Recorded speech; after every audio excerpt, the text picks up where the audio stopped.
Om Amriteshware Namaha. My humble salutations and pranams to our C20 chair, Amma, Her Holiness Mata Amritanandamayi Devi, and my greetings, Namaste, Namaskarams, a warm welcome to all the distinguished civil society leaders, honorable ministers, the honorable governor, and all the eminent personalities from across the world joining us today, here and online, on this momentous occasion of the inaugural ceremony of the C20 2023 at Amritapuri, India. Sabhi ko hardik namaskar aur swagatam. As all of you know, India has assumed the presidency of the G20 this year, and the C20 is its platform for civil society organizations to bring forward a broad range of civil society perspectives and generate specific recommendations and policy proposals for the G20. Bharat सरकार ने अम्मा को देश का अध्यक्ष नियुक्त किया है C20 के लिए, और हम इस उद्घाटन में भाग लेने के लिए उनकी शुभ उपस्थिति में सम्मानित और धन्य हैं. The Government of India has appointed Amma as the chair of the country's Civil 20 C20, and we are honored and blessed to be in her auspicious presence to participate in this inauguration. To start the official proceedings, may I request everyone to please stand up for the Indian national anthem.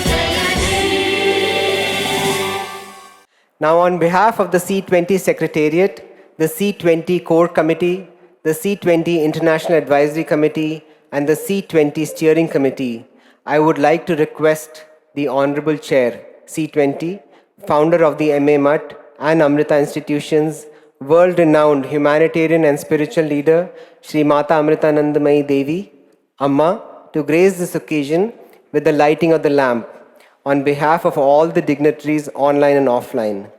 Just as the tagline of C20, "You are the light," may the light of love and compassion guide the entire humanity in their word and deed.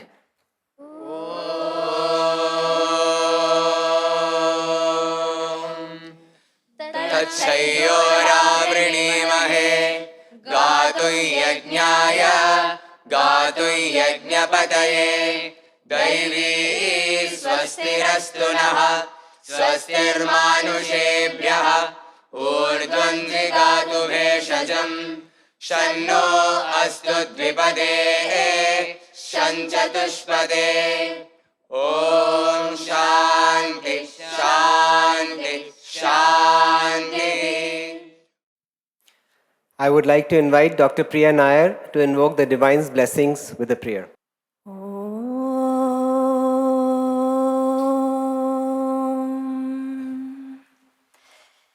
ध्यायामस्तु विभातभानुवदना सान्द्रावबोधात्मिका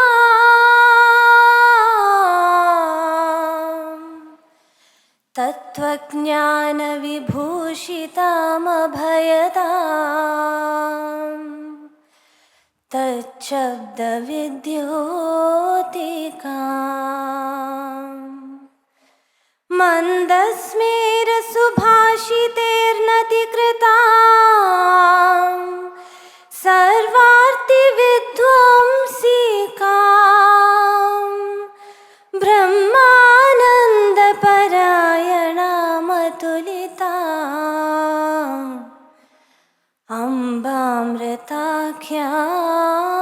पराम्. Now I request our distinguished C20 Principal Coordinator, Shri Vijay Nambiar, to give the welcome address. Shri Vijay Nambiar was the former Special Advisor to the UN Secretary General, Shri Ban Ki-moon. Mr. Nambiar previously served as Deputy National Security Advisor to the Government of India and Head of the National Security Council Secretariat. Besides being India's ambassador to Pakistan, China, Malaysia, Afghanistan, and Algeria, Shri Nambiar also served as India's permanent representative to the United Nations in New York. A warm welcome, sir. First of all, let me, with folded hands, acknowledge the august presence of Her Holiness Mata Amritanandamayi Devi as the chair of C20 India 2023 and seek her gracious benediction. I also recognize the exalted presence of Padma Bhushan Sri M, founder and spiritual guide of the Satsang Foundation. In this online ceremony today, I welcome warmly the presence of the distinguished Governor of Tamil Nadu, His Excellency Sri R.N. Ravi, the Honorable Minister of Information and Broadcasting, Youth and Sports of the Government of India, Sri Anurag Thakur, the Honorable Minister of State for External Affairs, Sri Muralidharan, the Honorable Lok Sabha MP and Chairman of the Parliamentary Standing Committee on Chemicals and Fertilizer, Sri Shashi Tharoor, the distinguished Sherpa of the G20 process of the Government of India, His Excellency Sri Amitabh Kant, and the Honorable Minister for General Education and Labour of the Government of Kerala, Sri V. Shivankutti, the core team member of C20 India 2023, Vice President of the Rambhav Malgi Prabodhini, and President of the Indian Council for Cultural Relations, Sri Vinay Sahasrabuddhe, the core team member of C20 India 2023 and Vice President of the Vivekananda Kendra Kanyakumari, Srimati Nivedita Bhide, Their Excellencies, the distinguished representatives of the Troika, from Indonesia, Mr. R. Maftuchan and Ms. Alexandra Nilo from Brazil. Their Excellencies, Mr. Mark Benioff, Mr. T. Denny Sanford, and Monsieur Laurent Bessed. Other noted dignitaries who are participating personally in this online ceremony from around the world. Distinguished invitees and guests, Excellencies, ladies and gentlemen. Good morning, good afternoon, and good evening, as the case may be. While expressing my profound sense of privilege to be able to speak on this solemn occasion, I shall start by seeking the blessings of the Almighty and the grace of Amma for the successful conduct of this meeting. A warm welcome to you all. India's presidency of the G20 this year is a recognition of the important contribution we are making today in the stable management of the affairs of the global community. But, as the Prime Minister of India stated publicly not so long ago, our endeavor should be to take G20 to the people and make it action-oriented. He invited people from all walks of life to engage in what he described as a Jan Bhagidari by giving their inputs, ideas, and opinions for a better world for all. In pursuing the theme of Vasudhaiva Kutumbakam, one earth, one family, one future, our citizens also recognize that we need to go beyond the material expectations of the global agenda and acquaint the world with India's wider capabilities, philosophy, social, and intellectual strength. As chair of the Civil 20 Engagement Group, Amma has exemplified the principles of unity, solidarity, and compassion that must form the foundation of our approach to civil society. These are values she lives by, as she quite literally embraces all who come to her as one family. In addition to Amma, as chairperson, the C20 core committee includes Sri M of the Satsang Foundation, an eminent social reformer, educationist, and chancellor of the Maulana Azad National Urdu University. Sri M is an ardent advocate of interfaith harmony and is celebrated worldwide. It also includes the Vivekananda Kendra, a social service and nation-building organization representing the heritage of Swami Vivekananda, and the Rambhau Malgi Prabodhini, which is a training institution for voluntary activists and elected representatives of the people, as well as a center for mentoring and promoting excellence, entrepreneurship, and innovation among youth. The work of India's civil society groups is marked by an open-hearted and transparent ethos and cuts across a multitude of sectors, including healthcare, disaster relief, infrastructure, diversity and civic space, support for those living in extreme poverty, for the disabled and vulnerable, education, women's empowerment, environment sustainability, leveraging of technology, and much more, demonstrating a truly holistic approach. Along with our core committee, as well as our international partners in the recently constituted steering committee and the International Advisory Committee, we hope to take forward the work of the C20 India during the coming months. In line with the Osaka principles, we have set up 14 working groups under a variety of thematic heads. These are detailed on the C20 website, and I shall not name each one of them today, just now.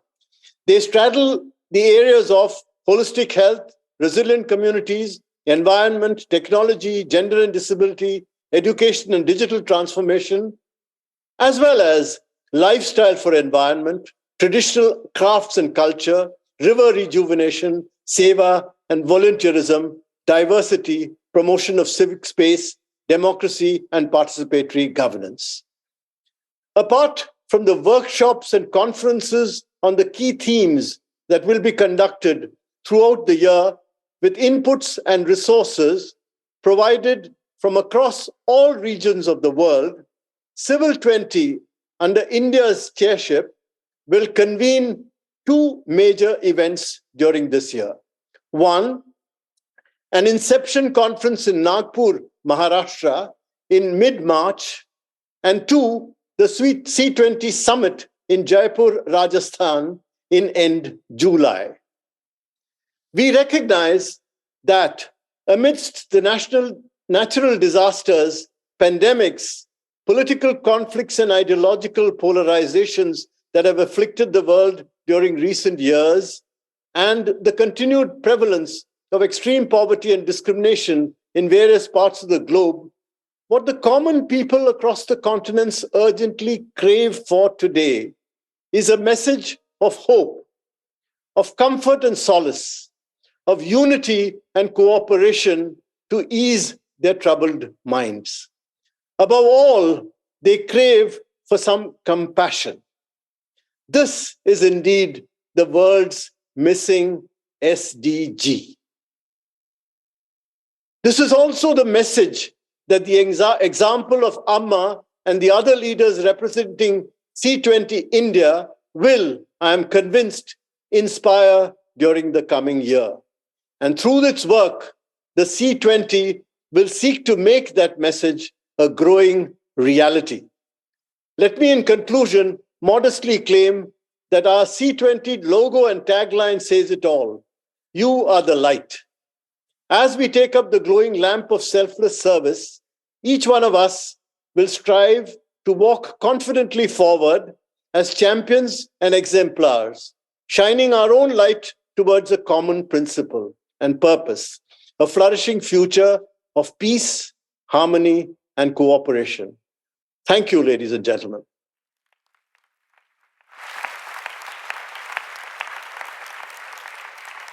Many thanks, Sri Vijay Nambiarji, for the warm welcome to all our guests. I would now request the team to play a small video clip symbolizing what C20 2023 stands for. Civil 20, India 2023 envisions a conception of civil society 2.0 in a world where individual, family, society, market, and state can understand their respective roles better and supplement each other rather than engaging in conflicts. This year, the C20 symbolizes the flame of hope, self-motivation, and selfless service. Amma is grateful to the Indian government for arranging such a high-quality meeting. All the issues raised here are vitally important. This should go beyond a mere physical meeting and become a true meeting, a meeting of hearts and minds. This is the only way to awaken ourselves and others. This year, C20 working groups will focus on integrated holistic health, mind, body, and environment. Sustainable and resilient communities, climate, environment, and net zero targets. Education and digital transformation. Gender equality and disability. Technology, security, and transparency. Lifestyle for environment. Preservation and conservation of traditional arts, crafts, and culture. Human rights as human values. Revival of rivers and water management. Seva, sense of service, philanthropy, and volunteerism. Vasudhaiva Kutumbakam, the world is one family. Diversity, inclusion, and mutual respect. SDG 16 and promoting civic space. Delivering democracy through participatory governance.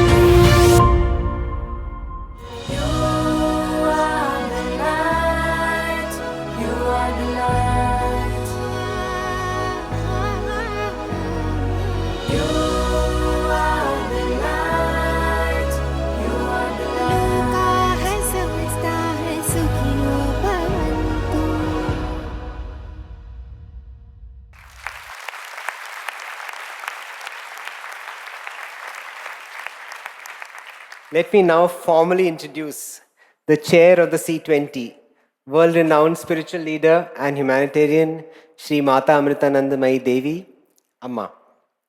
Amma's dedication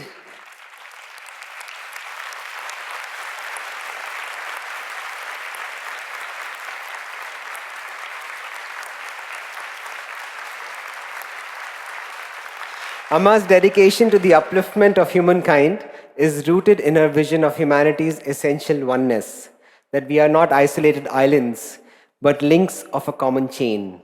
It is Amma's view that a truly positive transformation can be brought about in society only when people understand this truth and serve each other selflessly as a result.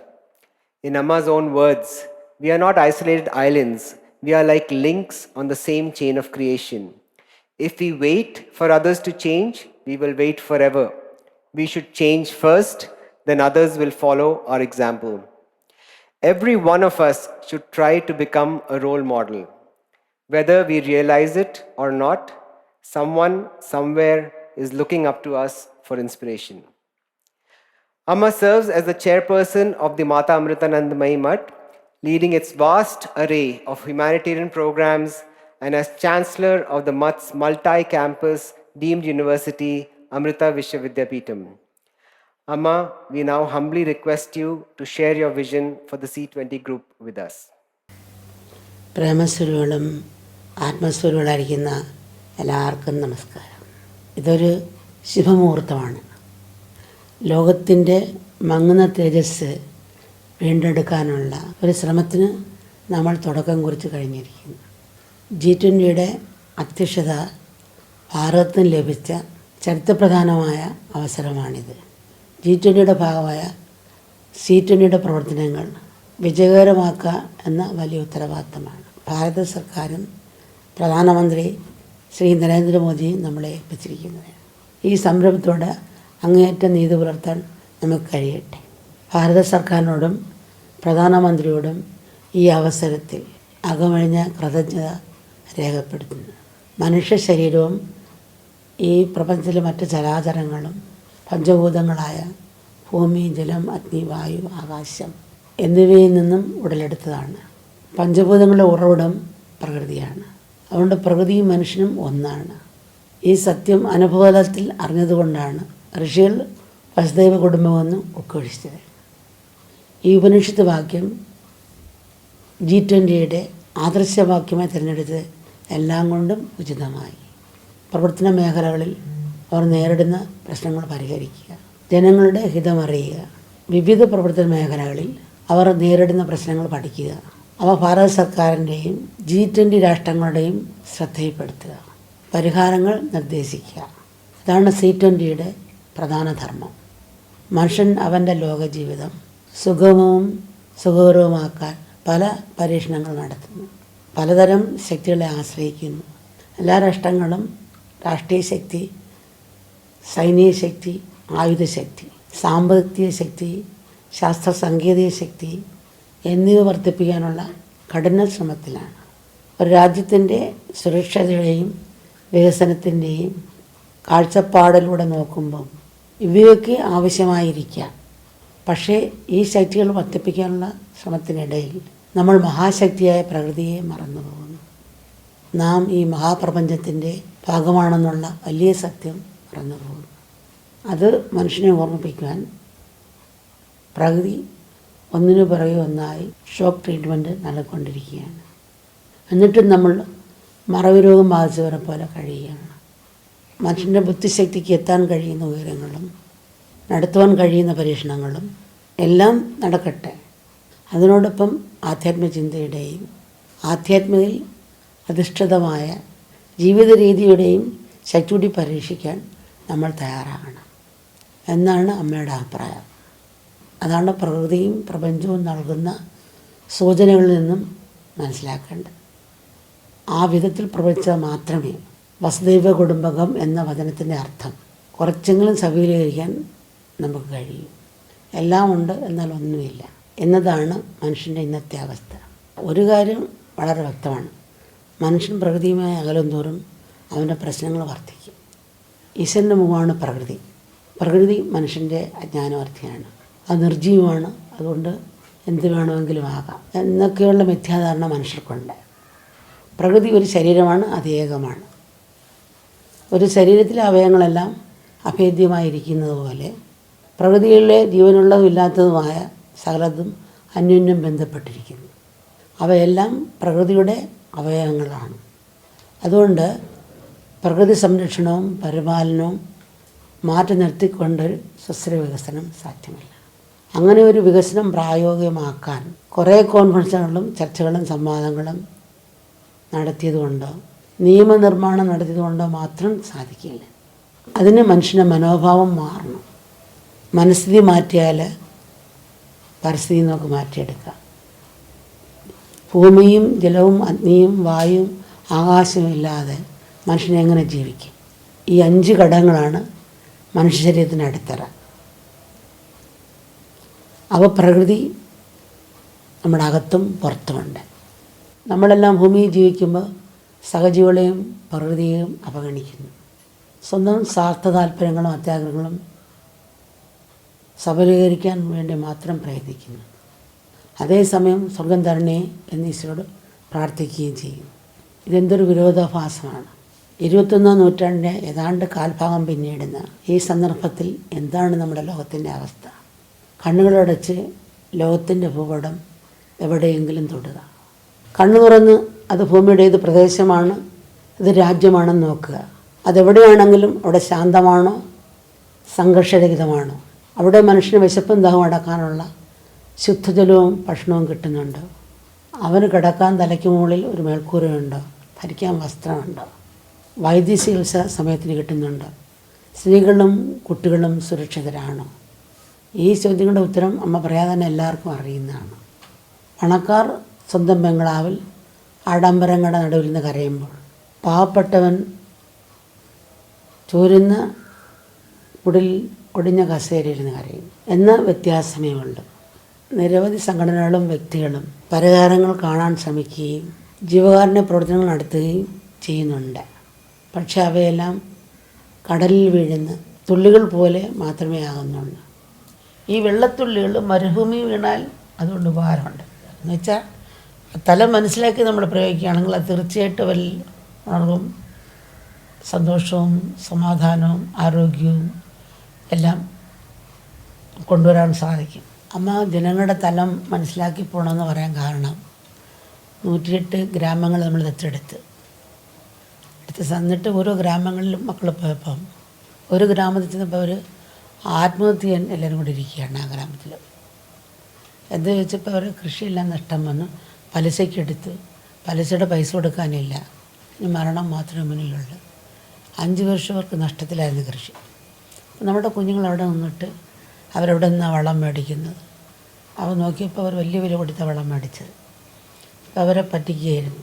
പിന്നെ ശരിക്കുള്ള വില കൊടുത്ത് മേടിച്ച് അതെല്ലാം അവർ പറഞ്ഞു കൊടുത്ത് ചെയ്യിച്ച് കൃഷി വന്നപ്പോൾ അതിൽ നിന്ന് നല്ലവണ്ണം വിളവുണ്ടായി.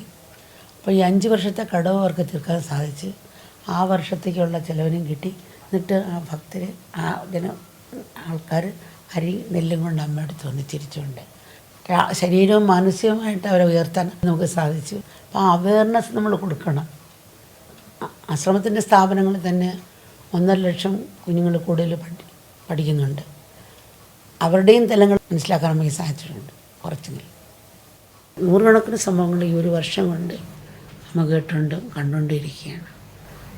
പബ്ലിക് ദർശനം വെച്ചില്ലെങ്കിലും കുറച്ച് പേര് വരാൻ തുടങ്ങി ഒരു വർഷം കൊണ്ട്. കുറഞ്ഞ ഒരു 2-3 ലക്ഷം ആൾക്കാരെങ്കിലും ഇതിനുള്ളിൽ കണ്ട്. നമ്മളിപ്പോൾ ഒരു പരിധി വെച്ചുകൊണ്ടാണ് കണ്ടത്. അല്ലെങ്കിൽ 10 ലക്ഷം ജനങ്ങളെങ്കിലും കാണാം ഈ ഒരു വർഷത്തിനുള്ളിൽ. കുഞ്ഞുങ്ങൾ ക്ലാസ്സിലേക്ക് വരാൻ തുടങ്ങി. കൊറോണ കഴിഞ്ഞ് ക്ലാസ്സിലേക്ക് വരാൻ തുടങ്ങി. അപ്പോൾ വന്നപ്പോഴുണ്ടായ വ്യത്യാസം നേരത്തെ ഒത്തിരി വ്യത്യാസം. കുഞ്ഞുങ്ങൾ വീട്ടിലിരുന്ന് ഈ ഫോണിൽ കൂടി തന്നെ നോക്കിക്കൊണ്ടിരിക്കുകയല്ലേ.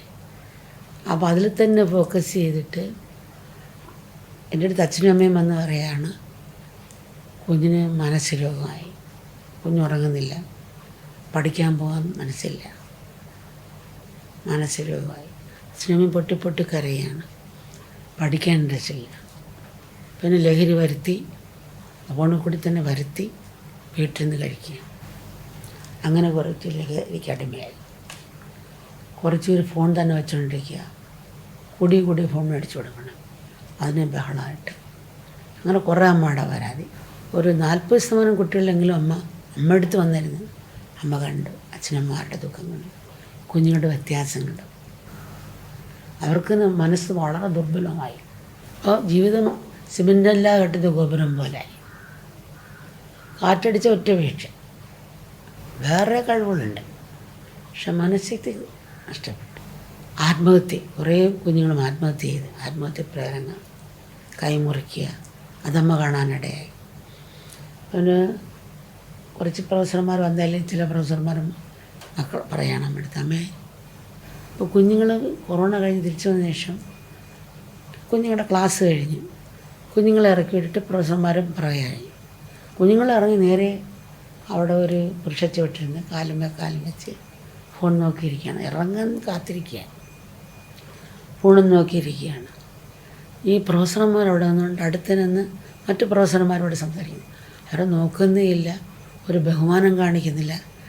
വലിയ വിഷമം തോന്നിയമ്മ. ഞങ്ങളൊക്കെ പഠിച്ചത് അങ്ങനെയല്ല. വേറൊരു മൻ പറയണമ്മ, കുഞ്ഞുങ്ങൾ കുളയിൽ നിന്നിറങ്ങിയിട്ട് ഉടനെ തന്നെ ചെവിക്കകത്ത് ഇയർഫോൺ വിളിച്ച് അവർ മറ്റുള്ളവരുമായിട്ട് സംസാരിക്കുകയും ഫോൺ ചെയ്തുകൊണ്ട് ഇങ്ങോട്ട് പോകാൻ. അപ്പോൾ വേറൊരു പ്രൊഫസർ അവിടെ മറിഞ്ഞു വീണു. കുറച്ചത്തെ കുഞ്ഞുങ്ങളെ വിളിക്കുക, പ്രായമുണ്ടാണ്, പക്ഷെ അവർ കേൾക്കുന്നതേ ഇല്ല, മുന്നോട്ട് പോവുകയാണ്.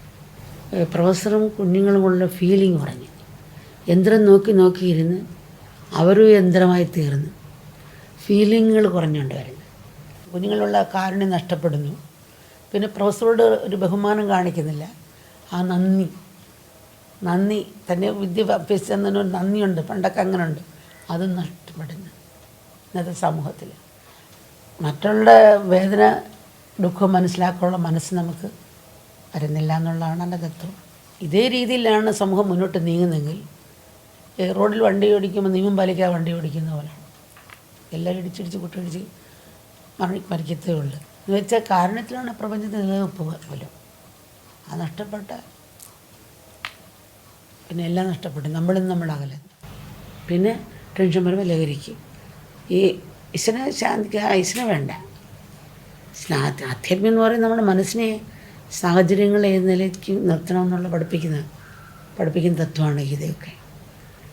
ഇത് അതെന്താണ് അന്ധവിശ്വാസം എന്ന് പറഞ്ഞിട്ട് തിരിഞ്ഞ് ഈ ലഹരി കഴിച്ച് മൊത്തം കുടുംബത്തിലെ അശാന്തിയും. അത് കാരണം അച്ഛനമ്മമാരും ഈ മക്കളുടെ ജീവിതം കണ്ടിട്ട് ആത്മഹത്യയാണ് പോകുന്നത്. യുദ്ധ സാമഗ്രികൾ സംഭരിക്കുന്നതിനേക്കാളും ശ്രദ്ധ അതാത് രാജ്യങ്ങളുടെ കുഞ്ഞുങ്ങളെ ശക്തിയാർജിക്കാൻ നമ്മൾ കൊടുത്തിരിക്കണം. മനസ്സിനെ എങ്ങനെ മാനേജ് ചെയ്യണം. അങ്ങനെ ആകുമ്പോൾ എല്ലാത്തിനെയും മാനേജ് ചെയ്യാൻ പറ്റും. നമ്മൾ അഗ്രികൾച്ചർ പഠിച്ചിട്ടാണല്ലോ കൃഷി ചെയ്യുന്നത്. അതുകൊണ്ട് അവിടെ വരുന്ന എന്തെങ്കിലും രോഗം വന്നാൽ മരുന്നടിച്ച് കൊടുക്കാനൊക്കെ സാധിക്കും. അതുപോലെ നമ്മുടെ ജീവിതത്തിൽ ഇങ്ങനെ ആയിരിക്കണം. ലോകം ഒരു പുഷ്പം പോലാണ്. ഒരു ഇതിലും ഒഴിവെടുത്താൽ അത് മറ്റുള്ളതിലെല്ലാത്തിലും ബാധിക്കും. പുഷ്പത്തിൽ മൊത്തം ബാധിക്കും. അപ്പോൾ രാജ്യത്തിൽ വന്നത് ഇപ്പോൾ മറ്റുള്ള എല്ലാ രാജ്യത്തിലും ബാധിക്കും. അവരുടെ വ്യക്തിക്ക് വരുമ്പോൾ കുടുംബത്തിന് സമൂഹത്തിലേക്ക് പോകുന്നു. അങ്ങനെ സമൂഹം രാഷ്ട്രം ലോകത്തിലേക്ക് പോവുകയാണ്. എന്ത് പറഞ്ഞാലും ആളുകൾ അത് അവരുടെ പ്രശ്നമല്ലേ, നമുക്കെന്താ പ്രശ്നമെന്ന് പറയും. അതല്ല, മറ്റുള്ളവരുടെ പ്രശ്നം നമ്മുടായി വരുന്നത്. ഉദാഹരണത്തിന് 10 നിലയുള്ള ഫ്ലാറ്റ്, താഴത്തെ നിലയിൽ തീ പിടിച്ചപ്പോൾ അവിടുത്തുള്ളവർ വിളിക്കുകയാണ്. മേളത്തെ വിളിച്ച് ആരെങ്കിലും വരണേ, ഇത് അണയ്ക്കാൻ സഹായിക്കണേ, തീ അണയ്ക്കാൻ സഹായിക്കണേ.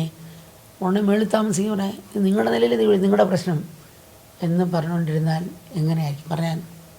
അങ്ങനെ പറഞ്ഞുകൊണ്ടിരുന്നാൽ എന്താ സംഭവിക്കാമോ? ആ തീ പിന്നെ മുകളോട്ടാണ് പിടിച്ച് വരുന്നത്. അപ്പോൾ അവരുടെ പ്രശ്നമാണ് നമ്മുടെ പ്രശ്നമായി തീരുന്നത്. അപ്പോൾ അതുകൊണ്ട് എപ്പോഴും മറ്റുള്ളവരുടെ നമ്മൾ തള്ളാതെ നമ്മുടേതായിട്ട് തന്നെ നമ്മൾ കണ്ട് നീങ്ങണം. അപ്പോൾ നമ്മൾ ഏത് സ്ഥലത്ത് പോയാലും ആദ്യം ചോദിക്കുന്നത് അവിടെ ഇൻ്റർനെറ്റ് കിട്ടുമോ എന്നാണ്.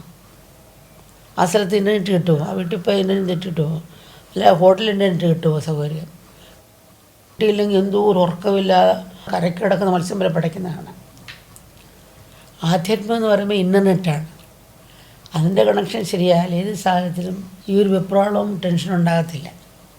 വരുന്ന സാഹചര്യത്തെ അഡ്ജസ്റ്റ് ചെയ്യാനും അതോടൊപ്പം മറ്റുള്ളവരുടെ കാരുണ്യം കാണിക്കാൻ നമുക്ക് കഴിയും.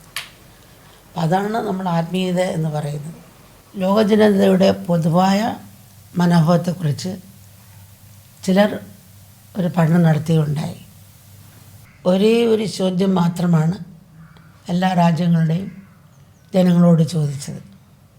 ലോകത്തിൻ്റെ മറ്റ് ഭാഗങ്ങളിൽ അല്ലെങ്കിൽ രാജ്യങ്ങളിൽ നിലനിൽക്കുന്ന ഭക്ഷ്യക്ഷാമം പരിഹരിക്കാൻ താങ്കളുടെ സത്യസന്ധമായ അഭിപ്രായം ദയവായി രേഖപ്പെടുത്തുക. അതിൽ ചില രാജ്യത്തിലെ ചില ജനങ്ങൾ ഭക്ഷണമോ അതെന്താണ് എന്നാണ് അവർ തിരിച്ചു ചോദിച്ചത്. മറ്റു ചില രാജ്യത്തിലെ ജനങ്ങളെ ചോദിച്ച് സത്യസന്ധത അതെന്താണ് എന്നാണ് അവർ തിരിച്ചു ചോദിച്ചത്. വേറെ ചില രാജ്യത്തിലെ ചില ആൾക്കാർ അഭിപ്രായം എന്ന വാക്കിൻ്റെ അർത്ഥം ഒട്ടും തന്നെ മനസ്സിലാകുന്നില്ല എന്നാണ് അവർ മറുപടി പറഞ്ഞത്. ചിലർ ചോദിച്ച് ഈ ദയവായി എന്ന് പറഞ്ഞാൽ എന്താണെന്നായിരുന്നു അവർ തിരിച്ചു ചോദിച്ചത്. വേറൊരു കൂട്ടർ ലോകത്തിൻ്റെ മറ്റു ഭാഗങ്ങൾ അല്ലെങ്കിൽ രാജ്യങ്ങൾ എന്ന് പറഞ്ഞാൽ എന്താണെന്ന് ഒരു എത്തും പിടിയും കിട്ടുന്നില്ല എന്നായിരുന്നു മറുപടി. ഇതാണ് നമ്മുടെ ലോകത്തിൻ്റെ അവസ്ഥ. ഇവിടെ വിജയം വരിക്കണമെങ്കിൽ എല്ലാവരെയും കുറിച്ച് ബോധവാന്മാരാകണം. ശരീരതലത്തിൽ അല്ലെങ്കിൽ ബാഹ്യമായി അത് സാധ്യമാകുകയില്ല. കാരണം ലോകത്തിൽ നാനാത്വമുണ്ട്, അതില്ലാതെ പറ്റില്ല. പക്ഷേ അതൊരു കുറവോ പരിമിതിയോ അല്ല, മറിച്ച് മഹത്തായ ഒരു അവസരമാണ്. പലതായി കാണുന്നതിൽ നിലനിൽക്കുന്ന ഒന്നിനെ അല്ലെങ്കിൽ യാഥാർത്ഥ്യത്തെ സത്യത്തെ അറിഞ്ഞു ജീവിക്കാനുള്ള അതിമഹത്തായ ഒരവസരം. നമ്മൾ കൊടുക്കുന്നതിൽ കിട്ടുന്നത് നദി ദേവിയാണെന്ന് പറയുകയാണ്. നദിയിൽ ഇറങ്ങിയ മൂത്രമൊഴിക്കരുത്, തുപ്പരുത്. നമ്മൾ നദിയിൽ ഇറങ്ങുമ്പോൾ തണുപ്പ് കിട്ടുന്ന മൂത്രം വരും. പെട്ടെന്ന് ചെറുപ്പത്തിൽ അമ്മ പറഞ്ഞിരുന്ന കാര്യങ്ങൾ ഓർമ്മ വന്ന് സ്വിച്ച് ഓഫ് ചെയ്തതുപോലെ കൺട്രോൾ കിട്ടുന്നുണ്ട്. ആ സമയത്ത് നമുക്ക് നിയന്ത്രിക്കാൻ സാധിച്ചു. അതുകൊണ്ട് പിന്നെ കുളിക്കാൻ പോകുന്നത് നമുക്കാണ് ഗുണം. ശുദ്ധമായ വെള്ളത്തിൽ കുളിക്കാൻ പറ്റുന്നു. അതുപോലെ ചെറുപ്പത്തിൽ ഈ മൂല്യം കൊടുത്താൽ ഈ സാഹചര്യങ്ങൾ വരുന്ന വികാരവിചാരങ്ങളെ നമുക്ക് കൺട്രോൾ ചെയ്യാൻ സാധിക്കും. ഇപ്പോൾ അവർക്ക് നിയന്ത്രിക്കാൻ പറ്റുന്നില്ല. ഭൂമിയിൽ നിന്ന് ആകർഷണം വിട്ട റോക്കറ്റ് പോലെ ആയിക്കൊണ്ടിരിക്കുന്നു ജനങ്ങൾ.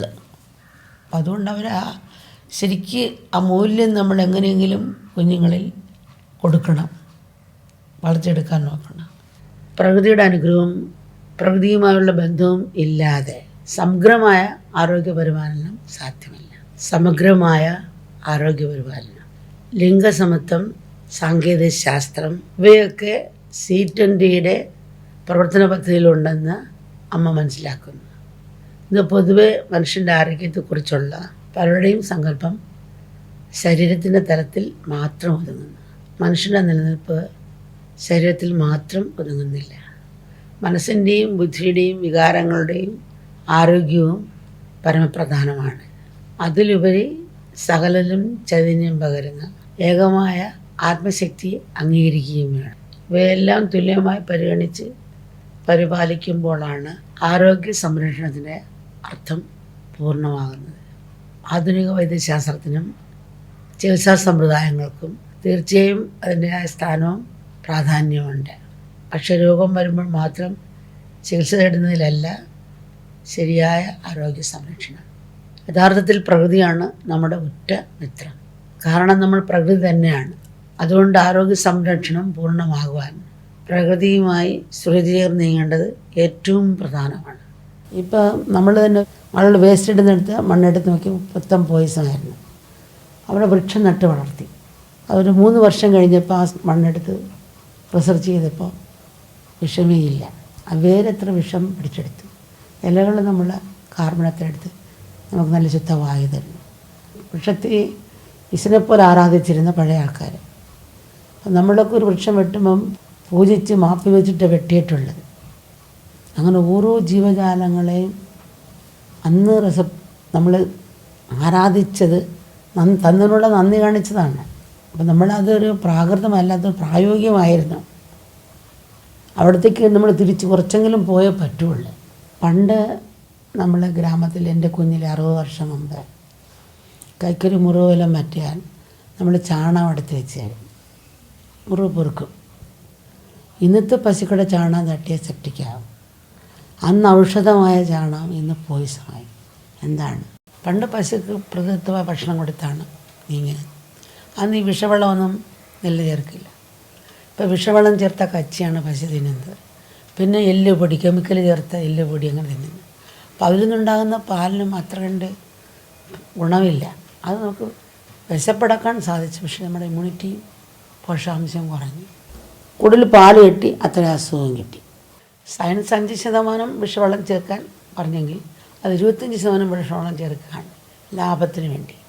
അങ്ങനെ എല്ലാവരും ഒരേപോലെ മലിനമായിക്കൊണ്ടിരിക്കും. മനസ്സും ശരീരവും എല്ലാം മലിനമാകണം. വേണ്ടെന്ന് പറയുന്നില്ല, അത് അതിനുള്ളൊരു ക്രമീകരണങ്ങൾ കൊണ്ടുവരണം. ലിംഗസമത്വത്തെക്കുറിച്ച് പറയുമ്പം ലോകത്തിൽ പലരും സ്ത്രീകളെ 2ാം തരക്കാരായിട്ടാണ് കാണുന്നത്. സയൻസും സാങ്കേതികവിദ്യയും വളർന്നു, ലോകം പുരോഗമിക്കുന്നു, മനുഷ്യൻ കൂടുതൽ പരിഷ്കാരികളാകുന്നു എന്നൊക്കെ പറയുമ്പോഴും സ്ത്രീയെ അംഗീകരിക്കുന്ന കാര്യത്തിൽ ആഴത്തിൽ എവിടെയോ ഒരു മുടക്കവും വിമിഷ്ടവുമാണ്. ലോകമെമ്പാടുമുള്ള 15നും 19നും ഇടയ്ക്ക് പ്രായമുള്ള കുട്ടികളിൽ 4ൽ ഒരാൾക്ക് വിദ്യാഭ്യാസവും ജോലിയും നിഷേധിക്കപ്പെടുന്നു. എന്നാൽ ആൺകുട്ടികളുടെ കാര്യത്തിൽ 10ൽ ഒരാൾക്ക് മാത്രമാണ് ഈ സാഹചര്യമുള്ളത്. മറ്റൊരു പ്രധാന വിഷയം ദുർബല വിഭാഗത്തിൽപ്പെടുന്ന സ്ത്രീകളെയും കുട്ടികളെയും ശാക്തീകരിക്കുക എന്നുള്ളതാണ്.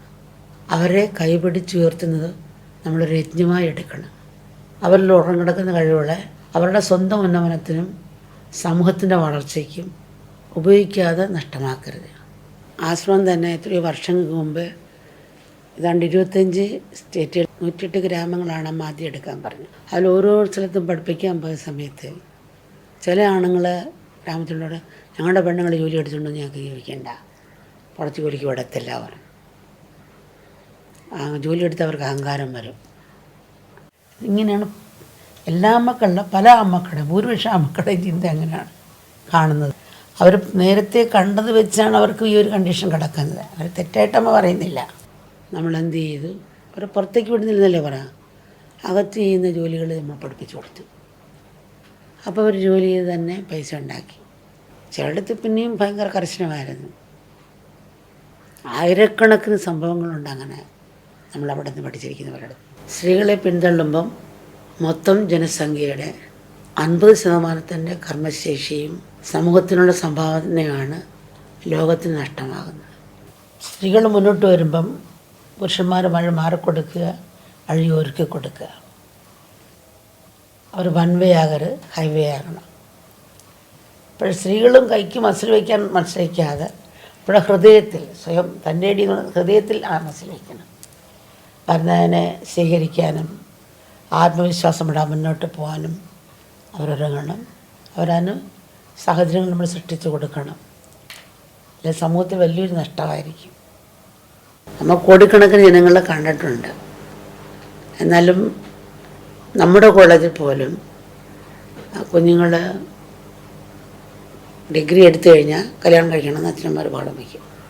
പിന്നെ പി എച്ച് ഡിക്ക് ആരെയും അനുവദിക്കുന്നില്ല. കാരണം അവർ പറയും പി എച്ച് ഡി എടുത്താൽ ഇത്ര വയസ്സാകും, അപ്പോൾ കല്യാണം കഴിക്കാൻ ആൾ വരത്തില്ല എന്ന് പറഞ്ഞിട്ട് പിൻവലിക്കാൻ ശ്രമിക്കും. കുട്ടികൾ എന്നോട് പറയുമ്പോൾ എനിക്ക് പി എച്ച് ചെയ്യാൻ ആഗ്രഹമുണ്ട്, ജോലിക്ക് പോകാനാണ് അച്ഛന്മാർ പറയുന്നത്. അപ്പം അമ്മ തന്നെ പറഞ്ഞു, ജോലിക്ക് വിട്ടും ശമ്പളം കിട്ടണമെന്നല്ലേ, അതേ ശമ്പളം തന്നെ കുഞ്ഞിന് കൊടുക്കാം. നല്ല കഴിവുള്ള കുഞ്ഞുങ്ങളാണ്. അപ്പോൾ അമ്മ പെട്ടെന്ന് തന്നെ അടുത്തുനിന്ന് 100 പേർക്ക് പി എച്ച് ഡിക്കുള്ള സ്കോളർഷിപ്പ് കൊടുത്തു. അവർക്ക് എത്ര ശമ്പളം പറഞ്ഞാൽ അതേ ശമ്പളം വെച്ചുള്ള സ്കോളർഷിപ്പ് കൊടുത്തു. അപ്പോൾ ഈ കുഞ്ഞുങ്ങൾ നല്ല ധാരാളം പേപ്പർ എഴുതുകയും നല്ല കഴിവുകൾ കൊണ്ടുവരാൻ സാധിച്ചവർക്ക്. അങ്ങനെ കുട്ടികളെല്ലാം പി എച്ച് ഡി എടുക്കുകയും നല്ല കല്യാണം കിട്ടുകയും കല്യാണം കഴിക്കുകയും ചെയ്തു. അപ്പം നമ്മൾ ഭയന്ന് ഇരുന്ന് കുട്ടികളെ ഇങ്ങനെ നല്ല കല്യാണം കഴിക്കാൻ പറ്റത്തില്ല പറഞ്ഞിരുന്നാൽ എന്തെങ്കിലും അത് സാധിക്കുമോ? അപ്പോൾ നമ്മൾ സാഹചര്യം ഒപ്പിച്ച് കൊടുത്താൽ തീർച്ചയായിട്ടും അവർക്ക് അവരുടെ കഴിവിനെ പുറത്തു കൊണ്ടുവരാനും അത് സമൂഹത്തിന് ഗുണകരമാകുകയും ചെയ്യും. ഒരു കാര്യം വ്യക്തമാണ്, ഇന്ന് മാനവരാശി നേരിട്ടുകൊണ്ടിരിക്കുന്നതും സംഭവിക്കാനിരിക്കുന്നതുമായ അനർത്ഥങ്ങൾക്ക് ശാശ്വതമായ പരിഹാരം ഉണ്ടാകണമെങ്കിൽ മനുഷ്യനവൻ്റെ ആന്തരികമായ കാലാവസ്ഥയ്ക്ക് കൂടി മാറ്റം വരുത്താൻ തയ്യാറാകണം. കാരണം ബാഹ്യമായി സംഭവിക്കുന്ന ആഗോളതാപനവും കാലാവസ്ഥ വ്യതിയാനവും മനുഷ്യൻ അവൻ്റെ മനസ്സിൽ സൃഷ്ടിക്കുന്ന ദുഷിച്ച കാലാവസ്ഥയുടെ പ്രതിഫലനമാണ്. ഇന്ന് മനുഷ്യൻ അവൻ്റെ ഊർജവും സമയവും മുഴുവനായി ചിലവഴിക്കുന്നത് എല്ലാത്തിലും സ്വന്തം പേരും മേൽവിലാസവും എഴുതി ലേബലൊട്ടിക്കുന്നതിലാണ്. അത് ഭൂമിയാണെങ്കിലും പ്രകൃതിയാണെങ്കിലും ഈശ്വരനാണെങ്കിലും ഞാൻ എൻ്റേതെന്നുള്ള ആധിപത്യ മനോഭാവമാണ് ഇന്ന് എല്ലാവരെയും ഭരിക്കുന്നത്. ഈ മനോഭാവം വളർന്നാൽ മനുഷ്യൻ്റെ ഏറ്റവും വലിയ ശത്രു മനുഷ്യൻ തന്നെയായി വരും. ഇത് പറയുമ്പോൾ ഒരു കഥ ഓർമ്മ വരുന്നു. ഒരു നായ്ക്ക് നാട് ചുറ്റി നടന്ന് കാണാനൊരു മോഹമുണ്ടായിരുന്നു. അത് യാത്ര ആരംഭിച്ച് കുറേ ദിവസം കഴിഞ്ഞപ്പോൾ ആ നാം മടങ്ങിയെത്തി. കൂട്ടുകാരായ മറ്റു നായ്ക്കൾ യാത്രാവിശേഷങ്ങൾ അറിയാൻ സഞ്ചാരിയായ നായയുടെ ചുറ്റും കൂടി. എങ്ങനെയായിരുന്നു നിങ്ങളുടെ യാത്ര? വഴിയിൽ എന്തെങ്കിലും പ്രശ്നങ്ങളും പ്രതിബന്ധങ്ങളും നേരിടേണ്ടി വന്നു എന്ന് കൂട്ടുകാരായ നായ്ക്കളെ യാത്രപോയ നായയോട് ചോദിക്കുകയാണ്. അപ്പോൾ സഞ്ചാരിയായ നായ പറഞ്ഞു, അവരാരും യാതൊരു വിധത്തിലുള്ള തടസ്സവും സൃഷ്ടിച്ചില്ല. എല്ലാവരും എന്നെ എൻ്റെ വഴിക്ക് വിട്ടു. എന്നെ ഏറ്റവും അധികം ബുദ്ധിമുട്ടിച്ചതും ശല്യം ചെയ്തതും നമ്മുടെ വർഗത്തിൽ പെട്ടവർ തന്നെയാണ്. പോകുന്നിടത്തെല്ലാം അവരെൻ്റെ നേരെ കുരച്ചുകൊണ്ട് വരും.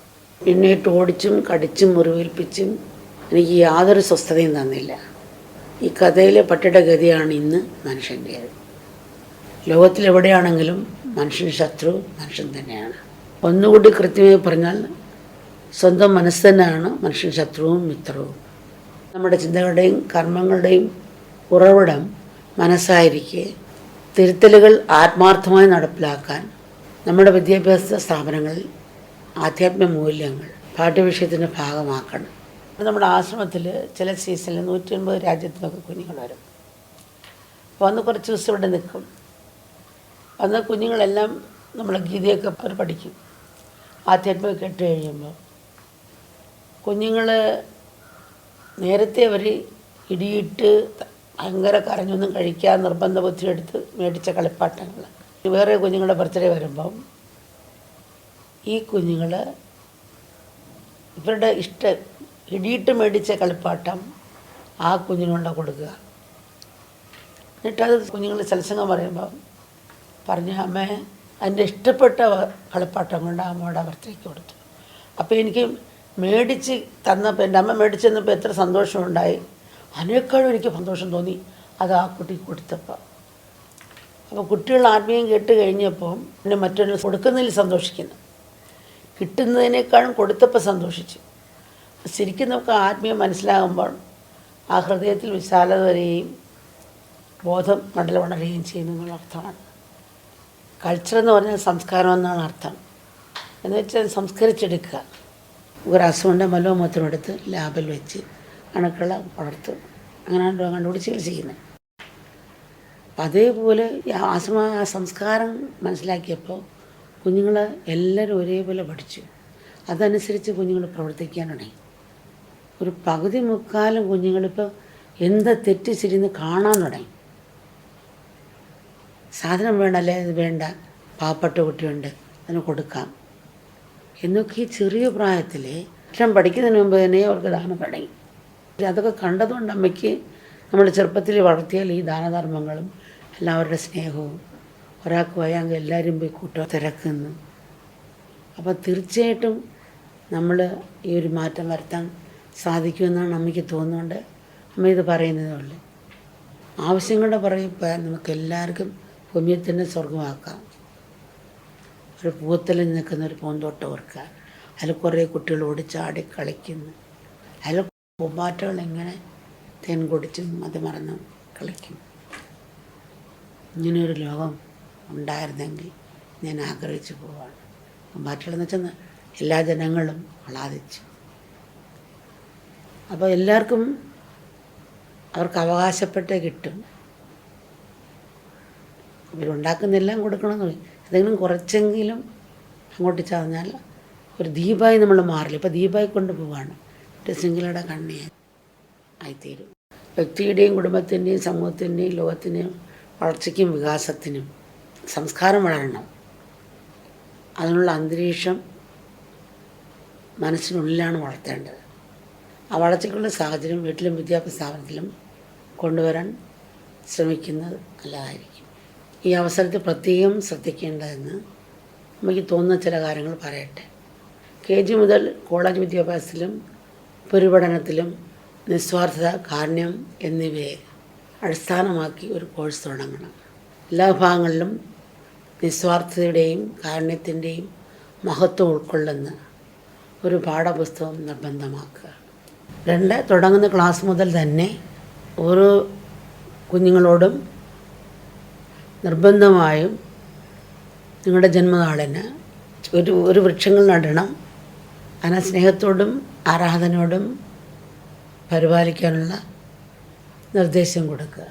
100 വിത്തുകൾ പേപ്പറിൽ പൊതിഞ്ഞിട്ട് വളവും ഇട്ടിട്ട് കെട്ടി കാട്ടിൽ കൊണ്ടറിയുക. കാട്ടിൽ പ്രത്യേകിച്ച് വെള്ളമോ ആവശ്യമില്ല, അതിൻ്റെ ഇലകൾ തന്നെ വളമാകുന്നു. അങ്ങനെ സ്വയം വളരുകയാണ്. അതിലൊന്നെങ്കിലും ചില 10 ഒന്നെങ്കിലും വളർന്നാൽ തീർച്ചയായിട്ടും ഇത് കുറച്ചെങ്കിലും തിരിച്ചു കൊണ്ടുവരാൻ നമുക്ക് സാധിക്കും. അപ്പോൾ ആ ഒരു ഭാവം എല്ലാവരും ഒരു നിശ്ചയദാർഢ്യം എടുത്ത് ചെയ്യുന്നത് നല്ലതായിരിക്കും. ബഹിരാഷ്ട്ര കമ്പനികളുടെയും ബിസിനസ് സ്ഥാപനങ്ങളുടെയും സഹായത്തോടെ ഗ്രാമങ്ങൾ ദത്തെടുക്കുകയും അവിടെ വിദ്യാഭ്യാസ സ്ഥാപനങ്ങളും ആസ്പത്രികളും ചെറുകിട വ്യവസായങ്ങളും സ്ഥാപിക്കാനുള്ള പദ്ധതിക്ക് രൂപം നൽകുക. സ്ത്രീകളെയും അബലകളെയും ആദരിക്കുവാനും സഹായിക്കാനുമുള്ള അവബോധം ആൺകുട്ടികളിൽ ചെറുപ്പത്തിൽ തന്നെ വളർത്തിയെടുക്കുക. സ്നേഹത്തെ ആരാധനാമൂർത്തിയാക്കാൻ കുട്ടികളെ പരിശീലിപ്പിക്കുക. ഈശ്വരൻ സ്നേഹമാണ് എന്നതുപോലെ സ്നേഹം ഈശ്വരനാണ് എന്നും താഴെയുള്ള ക്ലാസ്സുകൾ മുതൽ തന്നെ മനസ്സിലാക്കി കൊടുക്കുക കുഞ്ഞുങ്ങൾക്ക്. എല്ലാ കോഴ്സുകളും പൂർത്തിയാക്കുന്നതിന് മുമ്പായി വിദ്യാർത്ഥികളെ സാധാരണക്കാരും ദാരിദ്ര്യം അനുഭവിക്കുന്നവരും താമസിക്കുന്ന ഗ്രാമങ്ങളിലേക്ക് അവരയക്കുക, അവരെ കൊണ്ടുപോകണം. അവരോടൊപ്പം താമസിച്ച് അവരുടെ പ്രശ്നങ്ങൾ നേരിട്ടറിഞ്ഞ് അനുഭവിച്ചും പഠിച്ചും പ്രോജക്റ്റുകൾ തയ്യാറാക്കാൻ പറയുക. കടുത്ത സ്വാർത്ഥതയുടെയും മത്സരത്തിൻ്റെയും ലോകത്തിലേക്ക് ഇറങ്ങുന്നതിന് മുമ്പേ ആ അനുഭവം അവരിൽ അല്പമെങ്കിലും കാരുണ്യത്തിൻ്റെയും നിസ്വാർത്ഥതയുടെയും വിത്തുകൾ നമുക്ക് വിതയ്ക്കാൻ പറ്റും. പ്രകൃതിയുടെ അന്ധമായ ശക്തിക്ക് മുമ്പിൽ തലകുനിച്ച് വിനയം ശീലിക്കുവാൻ ശിക്ഷണം നൽകുക. പ്രസവിച്ച അമ്മയേക്കാൾ ഉപരിയായി, അച്ഛനേക്കാൾ ഉപരിയായി പ്രകൃതിയാണ് നമുക്ക് തന്നിരിക്കുന്നത്. അതിനോട് നമ്മൾ നന്ദി കാണിച്ചേ പറ്റൂ. ആരെയും പുറന്തള്ളാൻ പഠിപ്പിക്കാതെ എല്ലാവരെയും ഉൾക്കൊള്ളാൻ മതാചാര്യന്മാർ അനുയായികളെ പഠിപ്പിക്കുക. സാങ്കേതിക വിദ്യയെ വേഗപൂർവ്വം ഉപയോഗിക്കാനുള്ള പരിശീലനവും അത് പ്രാവർത്തികമാക്കാനുള്ള അവസരങ്ങളും താഴെ മുതൽ മുകൾ വരെയുള്ള എല്ലാ ക്ലാസ്സുകളിലും നിർബന്ധമാക്കുക. അമ്മയുടെ ഒരപേക്ഷ പറയാനുള്ളത്, എല്ലാ സ്കൂളുകളിലും കോളേജുകളിലും കുറച്ച് നാളത്തേക്കെങ്കിലും കൗൺസിലിങ്ങിന് അളവയ്ക്കുന്നത് നല്ലതായിരിക്കും. കാരണം കൊറോണയുടെ കഴിഞ്ഞ് സ്കൂൾ തുടങ്ങിയ സമയം, കോളേജ് തുടങ്ങിയ സമയം കുഞ്ഞുങ്ങളെ കണ്ടപ്പോൾ ഉണ്ടായ ആ ഡിപ്രഷൻ്റെ ഭാവം, അപ്പോൾ കൗൺസിലിംഗ് എന്ന് കഴിഞ്ഞപ്പോൾ ഒരു ഗുളിക കൊടുക്കാതെ തന്നെ മാനേജ് ചെയ്യാൻ സാധിച്ചു. അപ്പോൾ കൗൺസിൽ ചെയ്യാത്ത കുഞ്ഞുങ്ങൾക്ക് ഇപ്പോൾ ഗുളിക കൊടുക്കേണ്ടി വരുന്നു. അപ്പോൾ ഒന്ന് ജാഗ്രതയായിരിക്കുന്നത് നല്ലതായിരിക്കും. അങ്ങനെ ചെയ്യുന്നത് വളരെ ഉപകാരപ്രദമായിരിക്കും. നമുക്കെല്ലാം ഒരേ മനസ്സോടെ ഒരേ ലക്ഷ്യത്തോടെ ലോക നന്മയ്ക്ക് വേണ്ടി നിസ്വാർത്ഥമായി പ്രവർത്തിക്കാൻ നമുക്ക് കഴിയട്ടെ. നമ്മളെ പിന്തുടർന്ന് വരുന്നവർക്ക് നമ്മുടെ പ്രവർത്തനങ്ങൾ ശ്രേഷ്ഠമായ ഒരു മാതൃകയായി തീരട്ടെ. നമ്മുടെ ജീവിതവൃക്ഷം സ്നേഹമാകുന്ന മണ്ണിൽ ഉറച്ചു നിൽക്കട്ടെ. സൽക്കർമ്മങ്ങളാകട്ടെ അതിലെ ഇലകൾ, അനുകമ്പാപൂർണമായ വാക്കാകട്ടെ അതിലെ പുഷ്പങ്ങൾ, ശാന്തിയാകട്ടെ അതിലെ ഫലങ്ങൾ. സ്നേഹത്തിൽ ഒന്നായി തീർന്ന് ഒരു കുടുംബമായി ലോകം വളർന്ന് വികസിക്കട്ടെ. വസുദൈവ കുടുംബം എന്ന ഈ വാക്ക് പ്രാവർത്തികമാക്കി എല്ലാവരും ഉണർന്ന് ഫലവത്താക്കാനും നമുക്ക് കഴിയട്ടെ. അങ്ങനെ ശാന്തിയും സമാധാനവും കളിയാടുന്നൊരു ലോകം നമുക്കെല്ലാം സായത്തമാകട്ടെ. കൃപ നമ്മളെ എല്ലാം അനുഗ്രഹിക്കട്ടെ. നമസ്കാരം. Pranams Amma. Hope we can imbibe these words of eternal wisdom and be instruments to carry Amma's vision of C20 forward. Now we would like to invite distinguished Sherpa of the G20 process of the Government of India, His Excellency Shri Amitabh Kant, to address the gathering. Shri Amitabh Kant has served as the Chief Executive Officer of Niti Aayog, a public policy think tank of the Government of India. He is the author of Branding India, An Incredible Story, Incredible India 2.0, and has been the key driver of Make in India, Startup India, Incredible India, and God's Own Country. Initiatives which have positioned and branded India and the state of Kerala as leading manufacturing and tourism destinations. Sir, we would welcome you and your thought-provoking words. C20 Chair, Mata Amritanandmayi Devi, Vice Chair, members of the C20 Steering Committee, distinguished guests, ladies and gentlemen. I am truly delighted to address this gathering for the curtain raiser event of Civil 20 or C20. I would like to begin by congratulating all the C20 members for taking up this valuable and critical task of addressing civil society's role in serving the global community through India's G20 presidency. We are fortunate that the chair for India's C20 is Her Holiness Sri Mata Amritanandmayi Devi or Amma. Amma has tirelessly spent the majority of her life at the service of humanity by raising charitable organizations like Embracing the World and Mamat, and leading ambitious humanitarian projects such as constructing more than 47,000 houses for the poor throughout India, providing scholarships to more than 50,000 impoverished children and pensions to another 1 lakh. Amma has helped 2.5 lakh women from all over India to form more than 16,000 self-help groups. This year's motto of the G20 is Vasudev Kutumbakam, meaning the world is one family. A motto that is truly exemplified by this year's chair, Sri Mata Amritanandmayi Devi. Our theme, as the Prime Minister has said, is a strong feeling that runs through our veins. It is a resolve that reflects what we have believed in and practiced. The mantra says that the world is one family.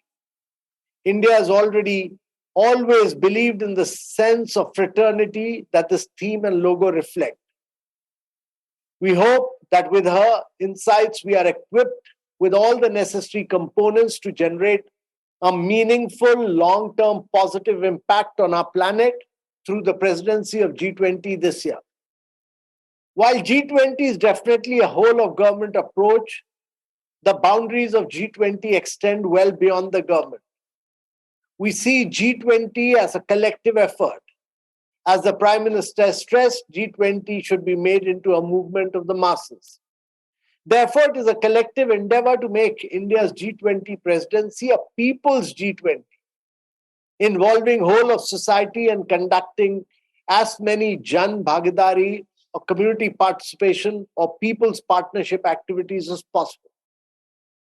With the theme of One Earth, One Family, One Future, we take on the G20 presidency amidst a complex and challenging environment. The world today is faced with complex geopolitical tensions and conflicts, global debt crisis, issues of food, fuel, and fertilizer, climate crisis, slowing progress on the SDGs, meaning that millions of people have lost their jobs and have been pushed into poverty. But with India's G20 presidency, we see these complex challenges as an opportunity for us to get the world to unite on acting upon these challenges and to drive global consensus. The world is looking at India's G20 presidency with hope. India is the fastest growing large economy in the world as a bridge between developing countries and advanced countries. India is G7 partner, a BRICS and a Quad member, the SCO and G20 presidency, and also the voice of the Global South is in a unique position to offer lasting and meaningful solutions to collectively address global concerns. It must be our endeavor to ensure an inclusive, ambitious, decisive, and action-oriented G20 presidency, as the Prime Minister has said. And to make this happen, we need the support of all, and especially Civil 20. After all, it is Civil 20 which represents the voice of the civil society. The people from all G20 countries, and our goals, priorities, as well as outputs and outcomes must represent all their ambitions. We understand that India taking over G20 presidency also coincides with a number of interesting trends which are being witnessed in India right now. Whether it is the role of women, India today has more women than men, or the demographic dividend. India today is one of the youngest countries of the world. Therefore, our G20 priorities also have a significant overlap with women-led development and the role of youth in global development. Through C20's myriad range of dynamic activities involving the enterprising youth, the poised and determined women, and the selfless and sincere NGOs and civil society organizations, C20 can contribute in significant ways towards establishing India's G20 presidency as a beacon of hope, healing, and harmony. The recently launched logo of C20 India 2023 also strongly symbolizes the flame of hope, self-motivation, and selfless service. The C20 tagline, "You are the light," is a clarion call to all civil society organizations to come together, create their own paths, find democratic solutions. And therefore, civil society is essential to any grassroots efforts towards helping the world. And its viewpoint is an asset for government leaders. We are very happy that the C20 work proposals have the capability of influencing global policies and projects regarding the social and environmental problems we're facing. It is also interesting to note that we have a number of common priorities, be it lifestyle for environment, integrated holistic health, sustainable and resilient communities, education and digital transformation, gender equality and disability, diversity, inclusion, mutual respect, and promoting civil space. We must maximize our synergies in all these areas. I'm aware that a number of activities have been conceptualized by C20, be it youth parliament, debates, seminars, cleanliness drive, as well as the C20 India Ambassador Program, initiative that focuses on inculcating a zeal for seva and volunteerism in the Indian youth. I'm extremely optimistic about the impact that C20 can create. I look forward to seeing the positive changes the C20 collective will bring about in 2023. We are all working in mission mode to ensure the resounding success of G20 presidency, and we want to make it a landmark G20 presidency. I would like to conclude with one example. When COVID-19 struck in 2020, the government of India mobilized over 100,000 CSOs who worked tirelessly to ensure the last mile delivery of services, be it relief material, testing kits, packaged foods, masks. They all civil society organizations undertook massive awareness campaigns, set up shelters, assisted with testing and with vaccination. Our response to COVID was possible because civil society organizations took it to the grassroots. That was during a crisis. Today, our G20 presidency is an opportunity. Let us once again get together and take our presidency to the grassroots. We very much look forward to C20's impactful and action-oriented 150 meetings, which are scheduled to take the essence of India's G20 presidency to the Indian youth, students, and women through its range of activities. My best wishes to all of you and good work, and also for the C20 summit in July 2023. We look forward to closely working with all of you, and we look forward to getting the blessings of Mata Amritanandamayi. Thank you very much, ladies and gentlemen. I greatly appreciate the participation. Thank you, Shri Amitabh Kanji, for your inspiring words and for your call to action. We look forward to your guidance throughout the C20 journey. The next August speaker is the head of the Satsang Foundation, a partnering organization for the C20, Shri M. Shri M is a spiritual guide, social reformer, educationist, author, and global speaker. Shri M was conferred with the Padma Bhushan in January 2020. To spread the message of peace and harmony, Shri M led the Walk of Hope in 2015-16 from Kanyakumari to Kashmir, spanning 15 months and 7,500 kilometers across 11 states of India, touching more than 10 million lives. Under the Satsang Foundation, Shri M has initiated projects for social development in the areas of education, health, skill development, and the environment. As a keynote speaker, Shri M has been invited to many institutions like the World Health Organization, United Nations Office in Switzerland, World Bank in the United States of America, and the Indian Institute of Science, Bangalore. Shri M is also the Chancellor of Maulana Azad National Urdu University, a central university, and he's on the faculty of the Indian Institute of Technology, New Delhi. We humbly request Shri M to share his inspiring words with all of us. I'm so sorry. I'm traveling in a car, so the connection keeps coming and going. I'm going to look after somebody who needs to be looked after. I'm sorry. So once again, namaskar to the chair, G20, Mata Amritanandamayi, and to all the distinguished. As our next speaker, as we are all aware, Shri M, the partnering organization for the C20, was unable to join earlier due to technical difficulties, and he has sent across a message that I would now like to invite Dr. Bhavani Rao, the UNESCO Chair for Gender Equality and Women's Empowerment, to read out for all of us. Om Amriteshwarya Namaha. It's my pleasure to read out the message from His Holiness Shri M. His message reads as follows. Respected Mata Amritanandamayi Amma, the chairperson, respected Amitabh Ji, the Sherpa of G20, respected Vijay Nambiar Ji, the Sherpa of C20, the core members of this committee, Srimati Nivedita Bhide Ji, Distinguished members of the International Committee, our respected guests from the Government of India, Namaskaram, and warm welcome to this event. At the outset, let me express my humble apologies. Despite being online from 4:30, I could not participate. Sharing my thoughts on this occasion, the C20, with its core team, steering committee, working groups, have envisioned 15 issues, and each one is uniquely related to the working of society. We are working on river rejuvenation and water conservation, where I feel water is one of the most critical factor. The other issues on digitization, environment, life, seva are being addressed by our core committee.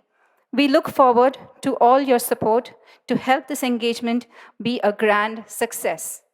Om Amriteshwarya Namaha.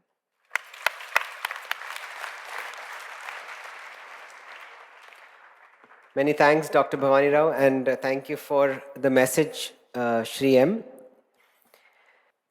We will move on to the next eminent speaker, Shri Anurag Thakurji. Now we would like to invite Honorable Minister of Information and Broadcasting, Youth and Sports of the Government of India, Shri Anurag Thakur. Shri Anurag Singh Thakur ji Bharat सरकार के केंद्रीय सूचना एवं प्रसारण, युवा कार्यक्रम और खेल मंत्री हैं। वे लगातार 4 बार हिमाचल प्रदेश से एमपी बन चुके हैं।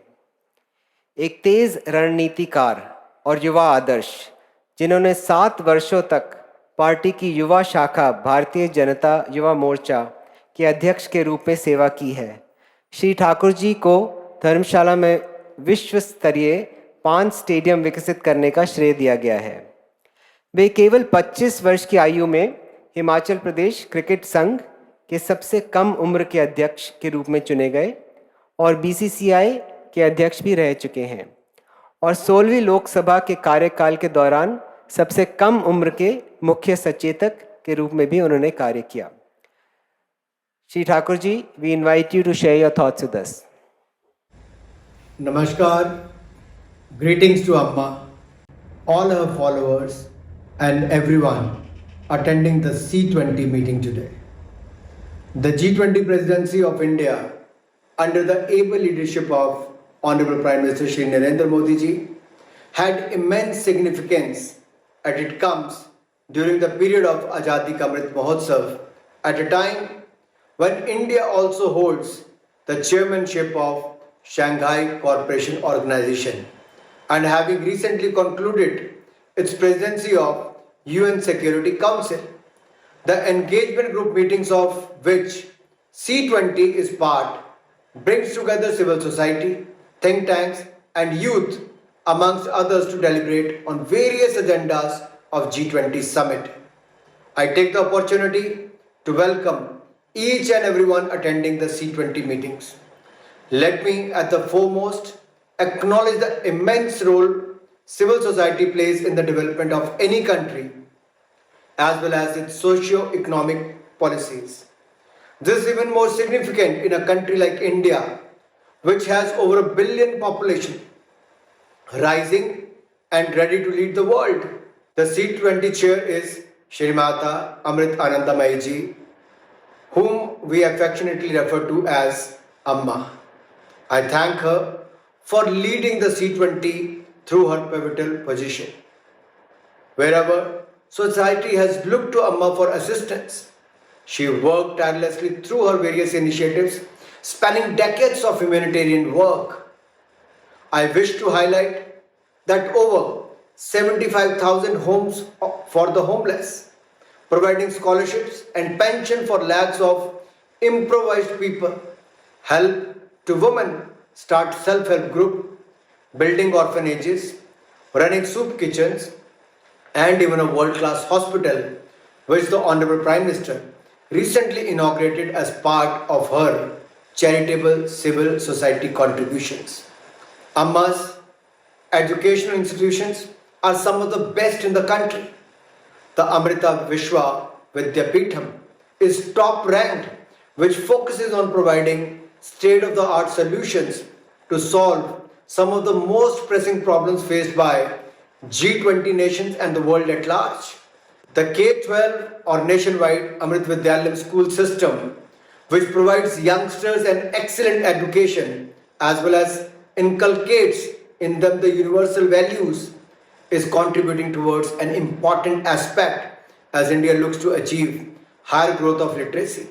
On spiritual front, Amma's ashram teaches meditation, yoga, thereby spreading a healthier and soulful lifestyle in this day and age filled with stress and mental health issues. Under the leadership of Amma, the C20 is a grouping that is excited about the possibilities of the future. I'm confident the C20 will bring perspective from the civil society organizations from around the world to collaborate with the government and help bring the goals of the G20 in fruition. The recommendations that come from the C20 working groups will have the potential to impact global policies and programs across many of the dimensions of social and environmental challenges we face today. I believe the C20 will produce the best possible recommendations on the range of topics being addressed by the C20 working groups. This year, C20 tagline is, "You are the light." Truly, C20 discussions and deliberations will emerge as a guiding light as we plan ahead for the post-COVID world and Industry 4.0, ensuring a sustainable lifestyle for the planet and its people. I congratulate Amma for accepting this momentous role as chair and the organization championing charge as part of C20. I am sure under the able leadership of Prime Minister Narendra Modi, this G20 will be a grand success, and whatever the engagement groups and the Sherpa groups we have, we're going to see the thousands of programs or events happening across the country. This is a time to showcase India's rich cultural heritage to the world. It is a time to showcase what India is. I look forward to the following the progress of this eminent C20 collective. Thank you once again for giving me this opportunity to join. Jai Hind, Jai Bharat. Our pranams to the Honorable Minister for sharing his perspective with us about the enormous collaboration opportunities of the government with the C20 groups. And as he said, time to showcase India's cultural heritage to the world. Many thanks, sir. The next eminent speaker is the Honorable Union Minister of State for External Affairs and Parliamentary Affairs of India, Shri V. Muralidharan. Shri Muralidharan ji was the 8th State President of the Bharatiya Janata Party in Kerala. He is also a Member of Parliament in the Rajya Sabha, the upper house of the Indian Parliament, representing the state of Maharashtra, and the Government Deputy Chief Whip. I would like to invite the Honorable Minister to address the audience. Esteemed guests, C20 core group members and other dignitaries, Namaskaram and a good evening. I am pleased to be here in your company at the Civil 20's inaugural ceremony. Honorable Prime Minister envisions our G20 presidency to be executed in a Jan Bhagidari style mass movement where every Indian woman or man, young or old, student or skilled professional, coming from different walks of life can truly participate and contribute. Indeed, it's through the active participation and on-ground activities of the Civil 20 that we can generate such a momentum. Believing the vast capabilities of the Civil 20 team, under the able chairship of Mata Amritanandamayi Devi ji, I extend my support and warm greetings for the successful execution of all Civil 20 activities, inception and summit meetings in the following months. I wish all the Civil 20 delegates the very best for their deliberations and discussions to produce excellent outcome documents and communicate. Friends, it's my ardent wish that the Civil 20 emerges as a force that unites the hearts and makes India's G20 presidency truly a people's G20. Wish you all good luck. Namaskaram. Thank you, Honorable Minister, for your very valuable insights. Our next eminent speaker is Shri V. Shivankutty, the Honorable Minister for General Education and Labour, Government of Kerala. Shri Vasudevan Shivankutty serves as the Honorable Minister for General Education and Labour. He represents the Neman constituency in the 15th Kerala Legislative Assembly. Shri Shivankutty is a state committee member of the Communist Party of India and the state secretary of the Centre of the Indian Trade Unions, Kerala, and the district president of CITU, Trivandrum. Over to you, Honorable Minister. ബഹുമാന്യരെ, civil engagement ഗ്രൂപ്പായ C20 ഇവിടെ അധ്യക്ഷ സ്ഥാനം മാതാ അമൃതാനന്ദമയി സ്വീകരിച്ചതിന് ശേഷമുള്ള ആദ്യ സമ്മേളനത്തിന് ജനുവരി 16 രാവിലെ 11 മണിക്ക് അമൃതപുരിയിലെ അമൃതാനന്ദി മഠം ആതിഥ്യം വഹിക്കുകയാണല്ലോ. ആഗോളതലത്തിൽ സിവിൽ സൊസൈറ്റി ഓർഗനൈസേഷനുകൾ ഒരു വേദിയായി പ്രവർത്തിക്കുക എന്നതാണ് ലക്ഷ്യമെന്ന് മനസ്സിലാക്കുന്നു. G20 മുഖ്യവാക്യമായി നിശ്ചയിക്കപ്പെട്ടിരിക്കുകയാണ്. ഒരു ഭൂമി, ഒരു കുടുംബം, ഒരു ഭാവി എന്നതാണ്. ലോകം അഭിമുഖീകരിക്കുന്ന പലതരത്തിലുള്ള വെല്ലുവിളികൾ മറികടക്കാൻ ഉത്തമ മനുഷ്യരായി കൈകോർക്കുവാനുള്ള വലിയ സാധ്യതയാണ് ഇതിലൂടെ ലക്ഷ്യമിടുന്നത്. പലതരത്തിലുള്ള അഭിപ്രായങ്ങളുടെയും വീക്ഷണങ്ങളുടെയും അനുഭവങ്ങളുടെയും വിപുലമായ കൂട്ടായ്മയിൽ എത്തിച്ചേരാൻ സമൂഹത്തിന് ഏറ്റവും ശക്തമായ ഉപകരണങ്ങളിലൊന്നായി CSOകൾ മാറുകയാണ്. G20 ഉച്ചകോടിക്ക് മുന്നോടിയായി ഇത്തരത്തിൽ ലോകമെമ്പാടുമുള്ള നൂറുകണക്കിന് CSOകളുമായി C20 സഹകരിക്കുമെന്നാണ് മനസ്സിലാക്കുന്നത്. എല്ലാ ഭാവങ്ങളും നേരുന്നു. നന്ദി, നമസ്കാരം. Valrinani, many thanks, Honorable Minister, for your very valuable insights. Our next eminent speaker is Shri Vinay Sahasrabuddhe. Shri Vinay Prabhakar Sahasrabuddhe ji C20 सचिवालय के प्रतिनिधि हैं और C20 कोर टीम के सदस्य भी हैं. वे राज्यसभा में महाराष्ट्र के प्रतिनिधि हैं और भारतीय सांस्कृतिक संबंध परिषद के अध्यक्ष भी रह चुके हैं.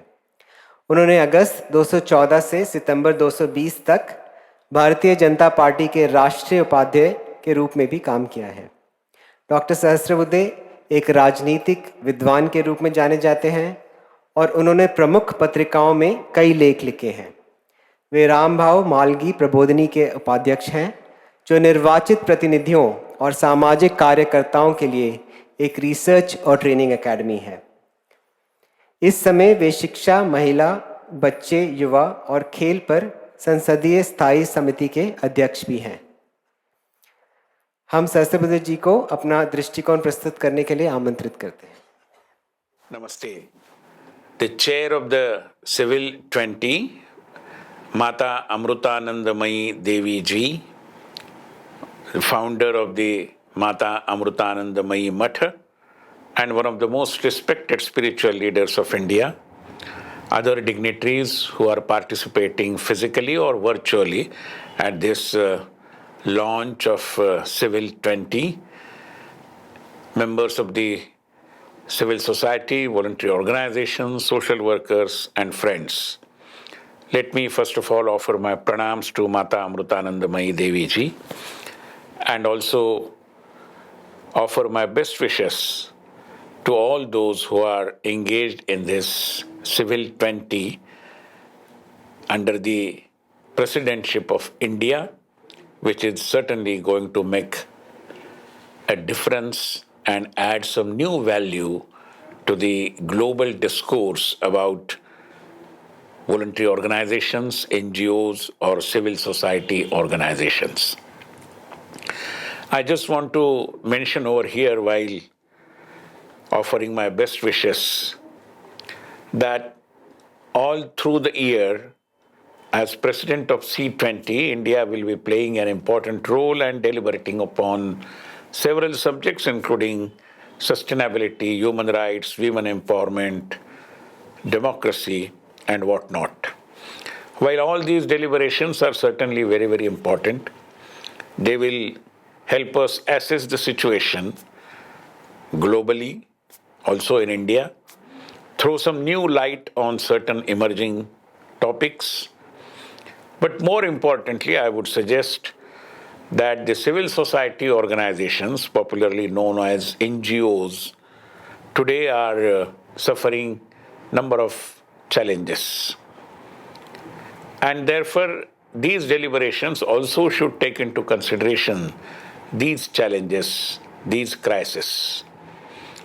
Many a times, civil society organizations are not seen as being democratically run, adhering to the principles of transparency and accountability, and the passion with which, especially in the pre-independence era, the social workers and the voluntary organizations used to work for the society appears to be missing, at least in certain quarters. And therefore, restoring the passion, restoring the credibility, restoring the purity of purpose with which voluntary workers, social organizations should be engaging themselves in the seva of the society, I believe that is going to be the important factor that may perhaps add great value to the global discourse around civil societies, voluntary organizations, and NGOs. I believe if India, as a president of the Civil 20, can show some new path as to how do we do that, it will be a boon not only for the civil society organizations, but all the social organizations wherein we are finding number of challenges being faced by the people. I offer once again all my best wishes. Thank you very much. Thank you very much, Dr. Saraswati for your inspiring words. I would next like to invite Srimati Nivedita Bhide. The next eminent speaker is a core team member of the C20 India 2023 and the Vice President of the Vivekananda Kendra, Kanyakumari. A social worker with the Padma Shri Award, Srimati Nivedita Bhide has devoted her life to giving back. She serves as the Vivekananda Kendra, Kanyakumari's All India Vice President. She has published over 15 books, given lectures at IITs and universities around the world, and presented papers at national and international conferences. She has represented India at international seminars and has also participated in the international meeting of educational experts organized by UNESCO. Ma'am, we invite you to address the gathering. Shri Nivedita ji, आपसे अनुरोध है कि आप इस सभा को संबोधित करें. Most revered Mata Amritanandamayi Ma, whom we endearingly call as Amma, my humble pranams at your lotus feet. All the members of Troika Steering Committee, International Advisory Committee, all the working groups, and everyone present here. My namaskars to you all. Vivekananda Kendra, which is working in all the segments of society, whether tribal, rural, urban, and in all the fields, and in various fields like education, rural development, positive health promotion, natural resource development, women empowerment, youth development, protection of diverse traditions of communities, is very happy to be part of C20 under the great chairmanship of revered Amma.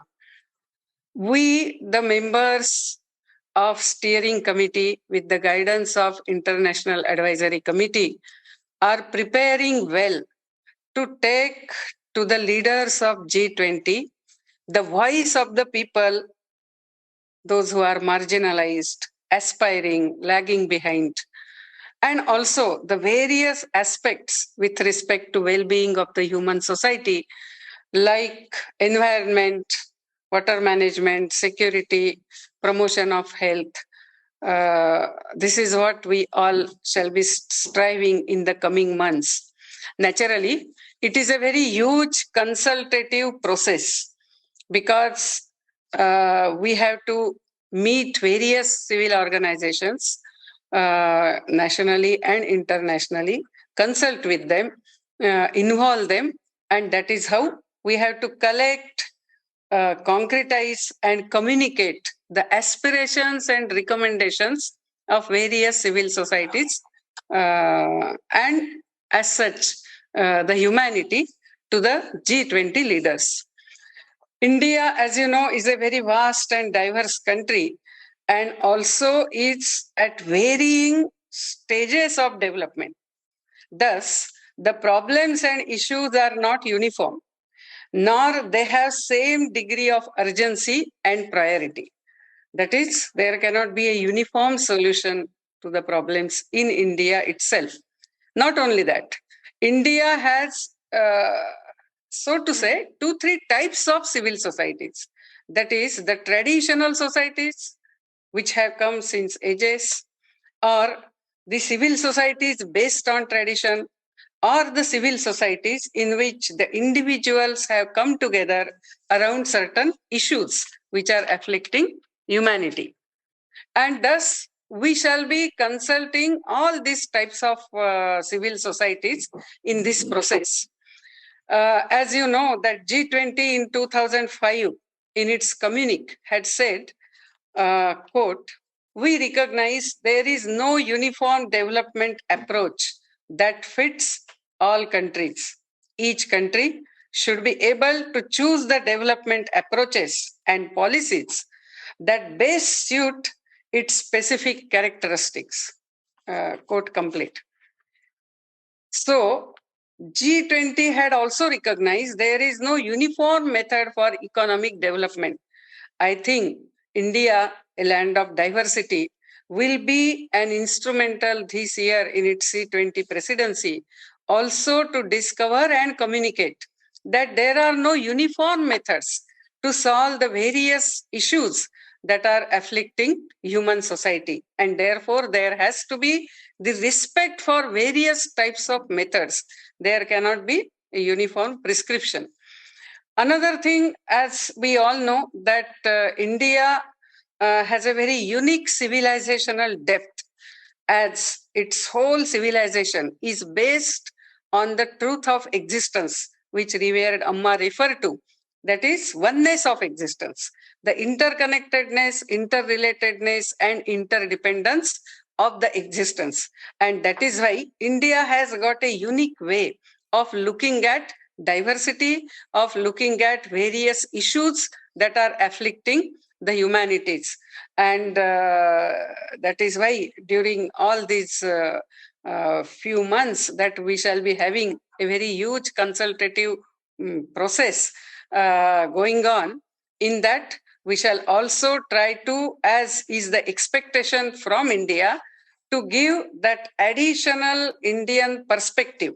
That is, any change that we desire, it should start from oneself.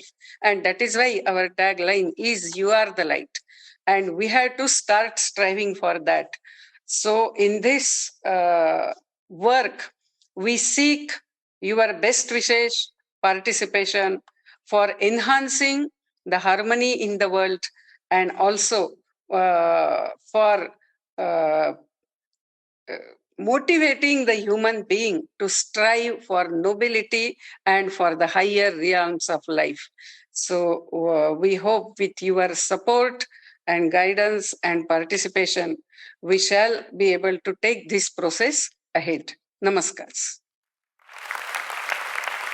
Our namaskarams to Srimati Nivedita ji for her motivational and very inspiring words. She also echoed Amma's words that every change should come from within, from oneself. Our next honorable speaker, the Honorable Lok Sabha MP and the Chairman of the Parliamentary Standing Committee on Chemicals and Fertilizers, Shri Shashi Tharoor. A former international civil servant, diplomat, bureaucrat, and politician from India, as well as a writer and public intellectual, Shri Shashi Tharoor ji has been a member of Parliament since 2009. He has previously served as the UN's Under Secretary General. He was the founding chairman of the All India Professionals Congress and has been the head of the Parliamentary Standing Committees on Information Technology and Foreign Affairs. Shri Shashi Tharoor ji, a recipient of the Sahitya Academy Award, has written numerous works of fiction and non-fiction about India and topics pertaining to its history, culture, film, politics, society, and foreign policy. He has written columns and articles in nearly all major publications of the world and in India. Over to you, Honorable MP. Namaskar. I'm Shashi Tharoor, Member of Parliament, and I'm absolutely delighted to join this distinguished gathering of members of civil society who have got together to discuss all these vital issues. And I want to extend my best wishes and my deepest gratitude to those who are participating in this year's C20 India Dialogue. It's a matter of great pride for all of us that a humanitarian like our beloved Amma has been elected as chair of this year's C20. As many of you know, the tagline for these important civil society stakeholder dialogues is "Let there be light." And there are arguably few people who more embody the spirit of this phrase and who bring light to society through their service, through their compassion, and through their dedication to the betterment of people than our chair, Amma. Not just in the spiritual realm, because she has provided balm to the countless people in distress and pain, but also for the remarkable work she has done through the organization she leads in the realm of philanthropy. While she's helped people from around the world, her service, particularly in India, for affordable healthcare and housing, as well as ensuring the security of the less privileged, have meant a great deal to us. The distinct honor and responsibility of chairing this important initiative during the course of India's presidency of the G20 is a testament to and a celebration of her legacy. A lifetime of giving to public service and of providing an extraordinarily important healing balm to humanity through her boundless and inimitable grace. The power of civil society stakeholders who arguably channel the core concerns and aspirations of the communities they represent or hail from is perhaps even more significant than the ways in which governments can represent their interests. I've always deeply admired and respected how ordinary people have come forth to work for their societies.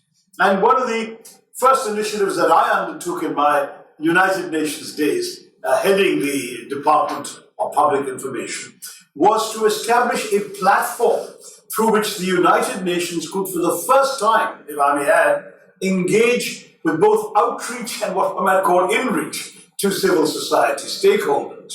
Among the sectors that were covered through the initiatives I started included faith-based institutions, some of which were crucial to the Unlearning Intolerance series we started, which discussed issues like anti-Semitism and Islamophobia.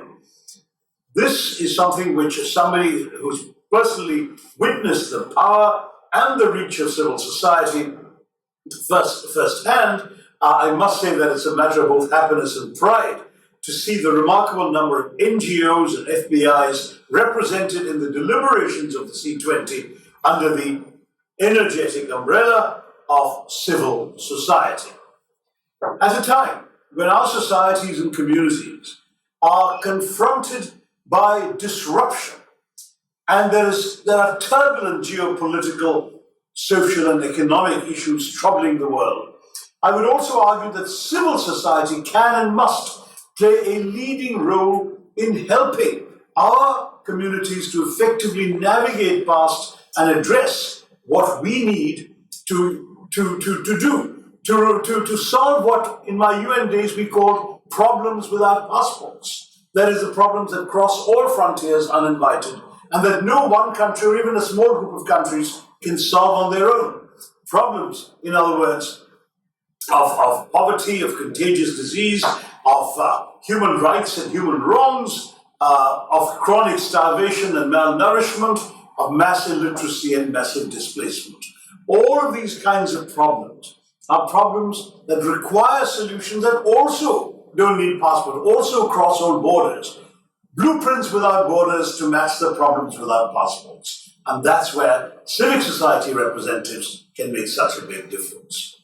In order for our people to be allowed to be champions of the light we want when we say let there be light, let me say that we must collectively work to ensure that the environment is developed in such a way that such organizations can thrive and continue their impressive and important work, with ease and with a lack of the kind of restraints that governments and official bodies often have to live with. If we can successfully ensure that, and civil society stakeholders can do everything to unlock significant benefits for our common humanity, then it seemed to us we can collectively and collaboratively address the many challenges that face our communities today. As our great constitutionalist Dr. Ambedkar famously warned, indifference is the worst kind of disease that can infect a people. Decades later, Elie Wiesel said something similar, that the opposite of love is not hate, it is indifference.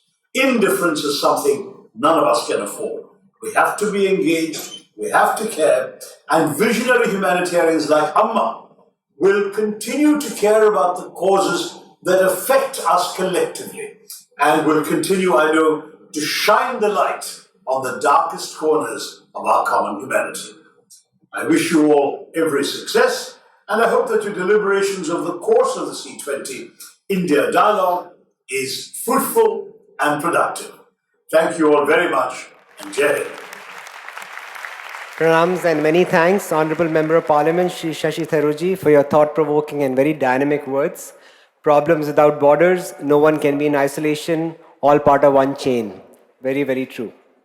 We would now like to invite Their Excellencies, the distinguished representatives of the Troika from Indonesia and Brazil, Mr. Maftuchan and Ms. Alessandra Nilo, to share their perspectives. Mr. Maftuan, the 2017 and 2018 IMF-sponsored Civil Society Fellowship Program awardee, was the Sherpa of Civil C20 Indonesia and has focused much of his life on development and public policy advocacy issues. Let us hear from Mr. Maftuhan. Dear Chair of C20 India 2023, dear Troika member, dear Sherpa and Su-Sherpa, dear Steering Committee and International Advisory Committee member, dear Coordinator of Working Group and dear civil society organization leader across the globe. Welcome to the inaugural ceremony of C20 India 2023. My name is Maftuhan. I am the Troika member of C20 India 2023.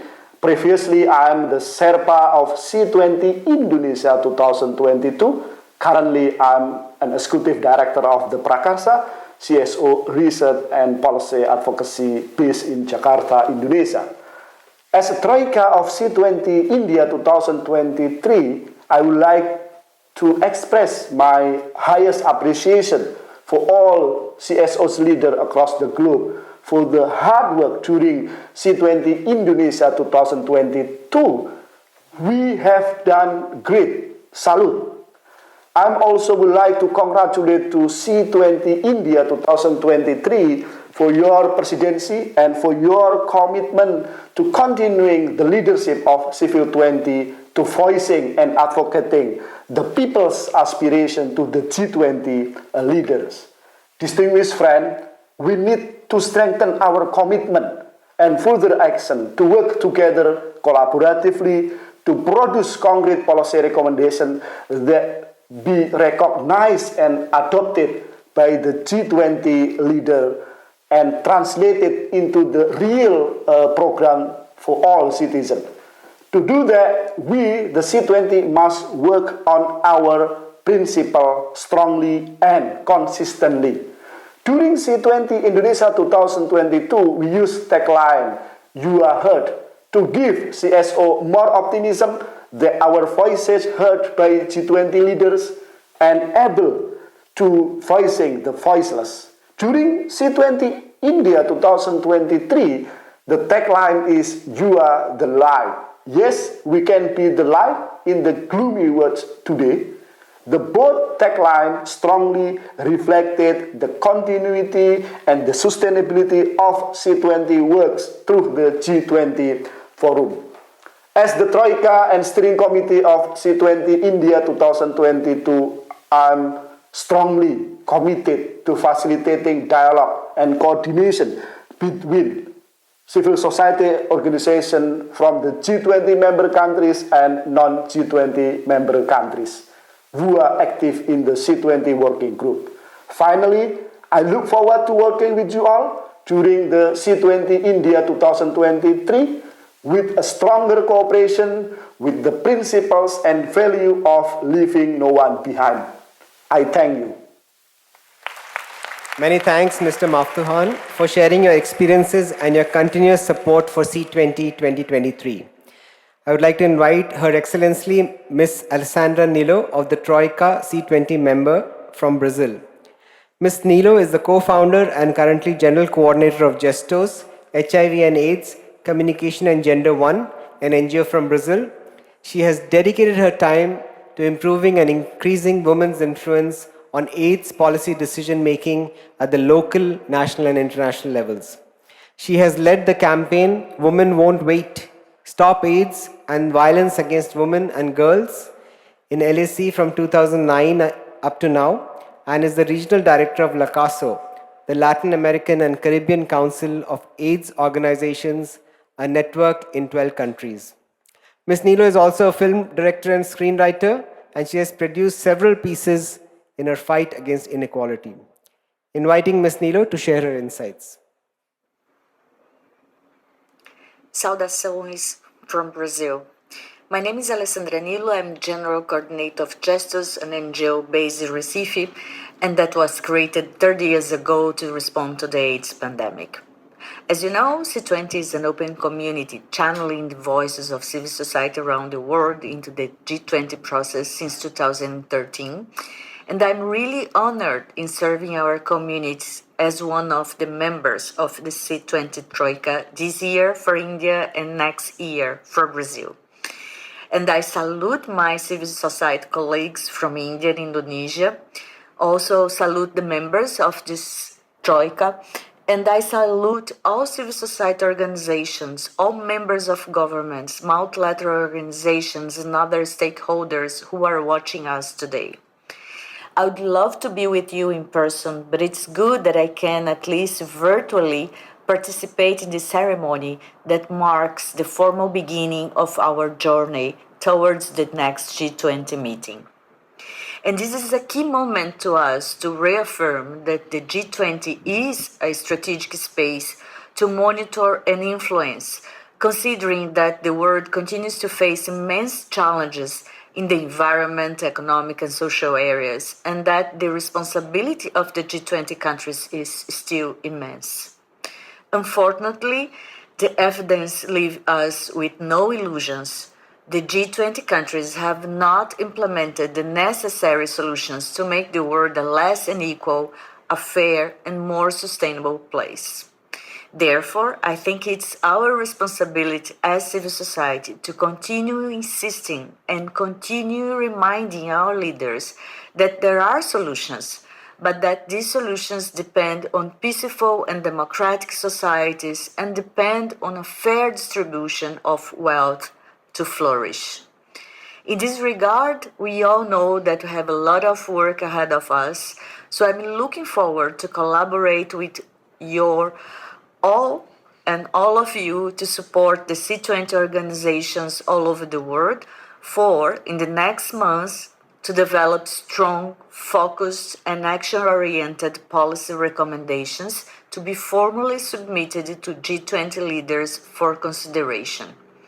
So let's work together with solidarity and respect to bring forth our proposals and demands with particular emphasis on environmental, gender equality, human rights, social, economic, and climate justice, so that we can walk the path of sustainable development and, of course, guided by the 2030 Agenda, we can protect the planet and leave no one behind. Many thanks and all the best to the path ahead. Many thanks, Ms. Nilo, Troika member Brazil, for sharing your perspectives as we look forward to engaging with you in the future. I would now like to invite Shri Mark Benioff. Mr. Mark Russell Benioff is an American internet entrepreneur and philanthropist. Mr. Benioff is best known as the co-founder, chairman, and CEO of the software company Salesforce, as well as being the owner of the Time magazine since 2018. Mr. Benioff has received several accolades and recognitions, including being acknowledged as one of the 10 best performing CEOs by the Harvard Business Review and as the CNN Business CEO of 2020. He has often said that his philosophy has been inspired by a meeting he had with Amma during his sojourns in India. Over to you, Shri Benioff. Namaste and Om Namah Shivaya. I'm sending you this message from San Francisco, California. I want to send a special congratulations to Amachi on becoming the leader of this incredible new and critical effort. Amachi's heart, her love, her commitment to others, her message of service, this is what we need today in our world more than ever before. I remember decades ago traveling with Amachi all over the world, whether it was in Kerala, Trivandrum, the backwaters of the Arabian Sea, but also in Australia, in Europe, throughout North America, and listening to her message that we must remember to do something for other people.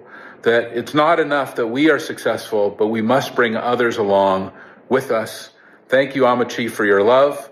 Thank you, Amachi, for your service. Thank you, Amachi, for your leadership and remembering to teach all of us how to become better people, and now bringing India and the G20 into this incredible message as well. I wish you well, thank you, and I'm looking forward to being in India for the G20. Aloha.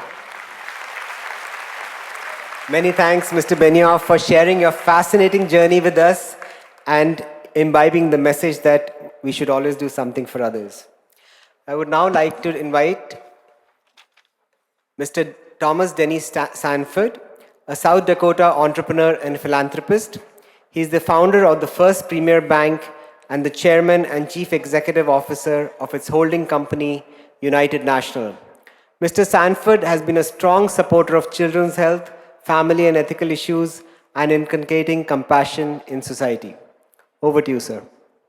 Greetings to all present, both here and online. The inaugural India C20 dialogue. It's wonderful to be here. I have had one of the most wonderful experiences of my life being here, meeting the people here, spending time with Amma. It has been an absolutely thrilling experience for me. I've been all over the world, and there's nothing that can compare with this experience. Thank you all very, very much. I extend my congratulations to all the members taking up the valuable and important job of discussing civil society's contribution in the global development. The C20 tagline for this year, "You are light. You are light. You are light," is so resounding and has special importance because of this, as she welcomes us all who come to her with kindness, love, grace of physically embracing them. We should all strive. We should truly strive also to be the shining beacons like Amma, who has devoted her life to helping people, spiritually providing basic necessities such as food, water, housing, medical care, education, and jobs for those in need. It is absolutely magnificent what she does. She's a one of a kind. My congratulations and heartfelt thanks to Amma for accepting this momentous role. A fantastic role. I look forward to seeing the positive changes eminent in the C20 collective will bring about in 2023. Thank you very, very, very much. And Amma.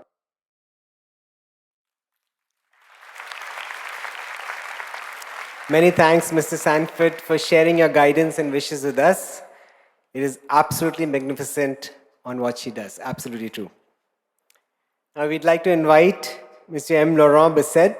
Mr. Bisset is the legal and statutory director of the French Red Cross, at the heart of all the Red Cross actions. He has been very impressed by the scope of Amma's actions and touched by her radiance and unconditional love. We request Mr. Bisset to share his thoughts. Bonjour à tous, je me présente, je m'appelle Laurent Bessède. Je suis de nationalité française et je suis engagé à la Croix-Rouge française depuis 30 ans, où j'occupe actuellement la fonction de directeur juridique. Comme vous le savez, la Croix-Rouge française fait partie du plus grand mouvement humanitaire mondial, le mouvement international de la Croix-Rouge et du Croissant-Rouge. Je connais Amma et son œuvre caritative depuis 25 ans. En 2004, à la suite du tsunami, la Croix-Rouge française a engagé un appel de fonds pour mener des actions solidaires de reconstruction dans les pays lourdement impactés par cette catastrophe. La Croix-Rouge française recherchait à ce titre un partenaire fiable en Inde. Au regard de la qualité des activités de l'ONG Embracing the World, ETW, un rapprochement s'est opéré entre nos deux organisations. Ainsi, la Croix-Rouge française a versé un financement de 5 millions d'euros à ETW. Ce partenariat s'est révélé de qualité et exemplaire par la rapidité et la qualité du travail engagé par ETW, qui a permis la reconstruction de plusieurs centaines de maisons au bénéfice des populations les plus démunies. Je me réjouis aujourd'hui, à titre personnel, qu'AMA et ETW soient mis à l'honneur en présidant le C20. C'est la garantie que les réflexions et les propositions qui émaneront de ce groupe de travail seront de qualité, avec l'objectif d'identifier et de promouvoir des solutions concrètes et efficaces face aux importants enjeux humanitaires et environnementaux actuels. Pour finir, je vous souhaite la pleine réussite de vos travaux et aussi beaucoup d'enthousiasme pour les mener. Et je présente à Amma mon respectueux et affectueux souvenir. Merci. À bientôt. Merci and many thanks, Mr. Bassett. We really appreciate your inputs and all your wishes. Now we would like to welcome the distinguished Governor of Tamil Nadu, His Excellency Shri R.N. Ravi. Shri Ravindra Narayanan Ravi serves as the current and 15th Governor of Tamil Nadu. Shri R.N. Ravi, a former bureaucrat, also served as the 18th Governor of Nagaland and the Governor of Meghalaya. The Honorable Governor has had a distinguished career in the Indian Administrative Service and was instrumental in driving the peace process in the state of Nagaland. I apologize, a distinguished career in the Indian Police Service, the IPS. He is acknowledged as one of the best administrators in this domain and has been able to bring various insurgent groups to the negotiating table. Shri R.N. Ravi has also served as the chairman of the Joint Intelligence Committee and the Deputy National Security Advisor of India. We now invite the Honorable Governor, Shri R.N. Ravi, to address the audience at this C20 inauguration. At the outset, I offer my humble pranam to the lotus feet of our most revered Mata Amritanandamayi, our beloved Amma. And namaskar to all the dignitaries associated with C20 across the world. I share my sense of profound happiness at our beloved Amma being the chairperson of C20. And I express my thanks to her for having accepted it. Amma, with her numerous initiatives and personal grace, she has uplifted countless number of people, especially poor, marginalized, deprived, distressed, disabled. Those who are hit by natural disasters or by social prejudices. Some previous speakers have given some numbers. I myself feel that perhaps those numbers are gross underestimation because she has touched and helped countless millions and millions of people across the world. Here in my own state of Tamil Nadu, there are thousands and thousands of fishermen, the coastal population, whose lives were completely devastated by tsunami. They were rendered homeless and resourceless. Thanks to Amma, they got a home, their homes. Countless women, through their women empowerment initiatives, today are financially independent and leading a dignified life. Her care for the disabled and the elderly is remarkable. There have been countless beneficiaries here in my own state of Tamil Nadu. So she is the most appropriate person. I can't imagine a better choice for being the chairperson of this C20. C20 is very, very significant engagement group of G20. And to me, it appears it is the most significant because the C20 not only expresses the voice, it is able to appreciate and articulate the aspirations of the people, the global community. It has enormous pool of talent. It has profound wisdom, enormous experience, expertise. It can harness all these and can truly represent what the people of the world desire. Not only that, we know that any policy, any plan of the government for getting traction on the ground, it needs the cooperation and support of the people. Here in our country, we have seen it, how under the leadership of Prime Minister Narendra Modi, who makes every policy, every initiative of the government a mass movement. He calls it Jan Andolan, people's participation. And we can see, and we are seeing the result of it. In the last couple of years, incredible targets have been achieved. Take it, Swachhata, cleanliness. There was a time, until few years ago, we had the dubious distinction of having the largest number of people going for open defecation. People thought it was a cultural issue. But through mass movement, Jan Andolan, for people's participation, now today we are open defecation free within just a few years. The way we handle pandemic, such a large country, such a large problem, and so scarce resources. They were doomsayers who thought that, who had predicted enormous casualties.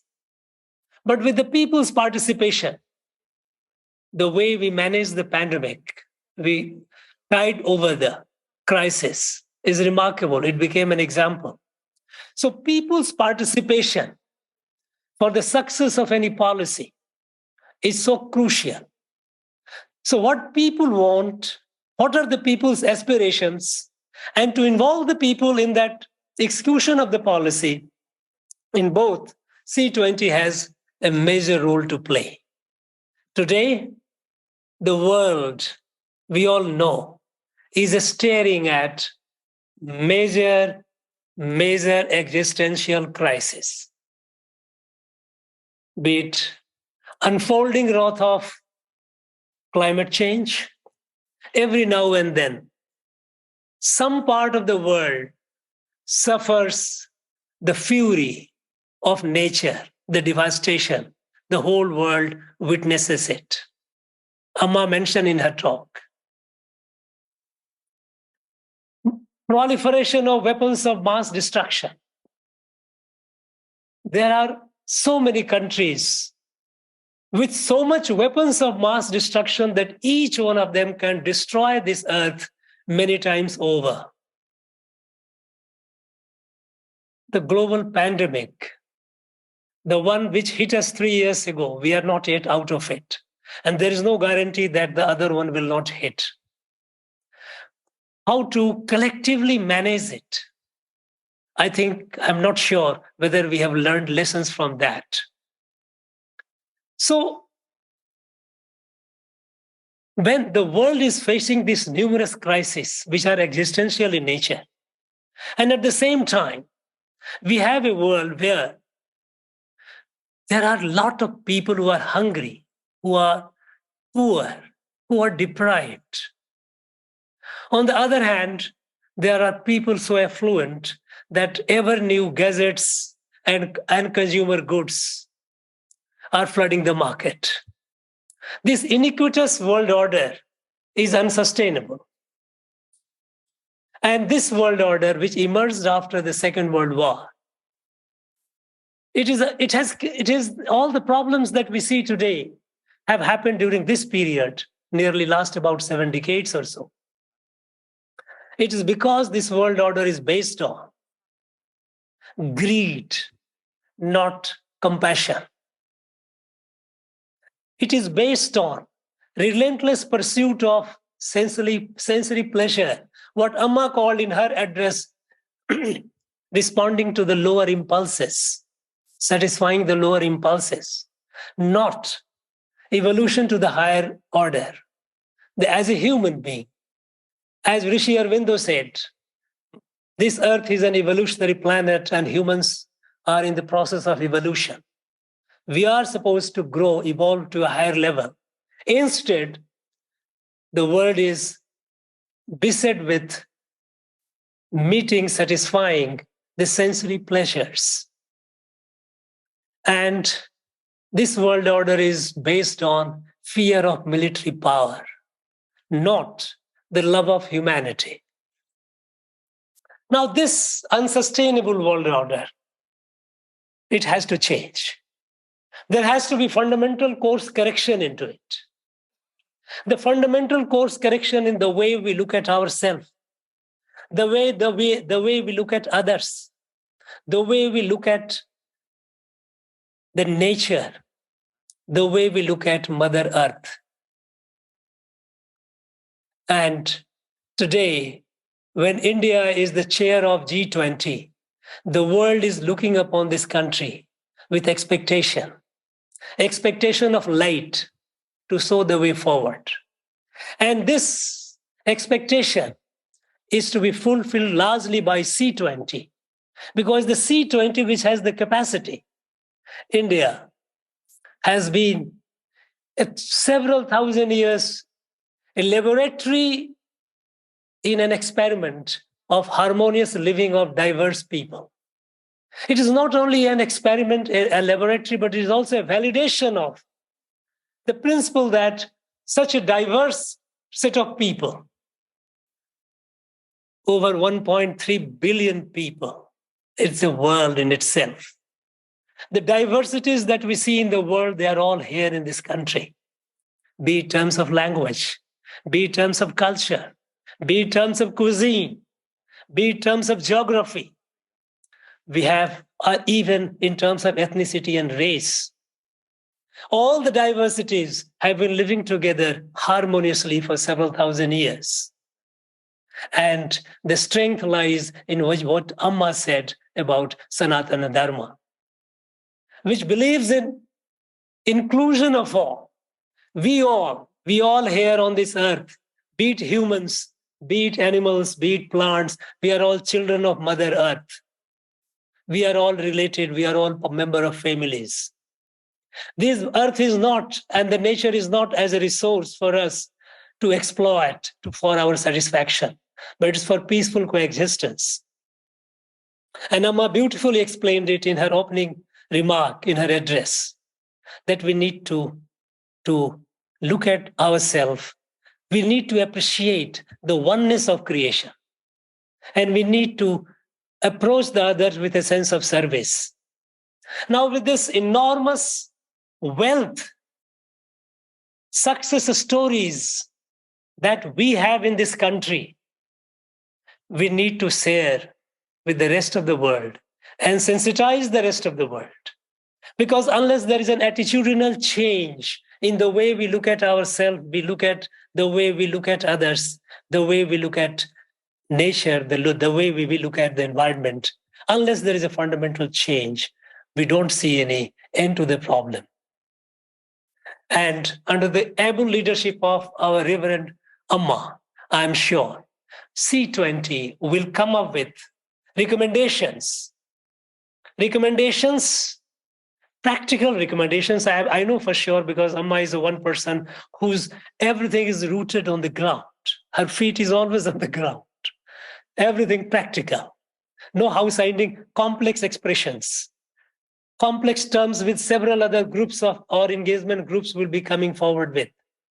This group under leadership of Amma I'm sure will come up with practical, doable suggestions and recommendations. And G20 will benefit enormously out of this recommendation. I wish C20 and all those associated with it all the very best in your endeavor to make this world a happy, peaceful, and harmonious world. Thank you very much. Jai. Honorable Governor Shri R.N. Raviji, we are so grateful for your esteemed presence and for your inspiring words and for amplifying the message of oneness and service. I would now like to invite Swami Amrita Swarupananda Puriji, Vice Chairman Mata Amritanandamayi Mutt, for a very important announcement.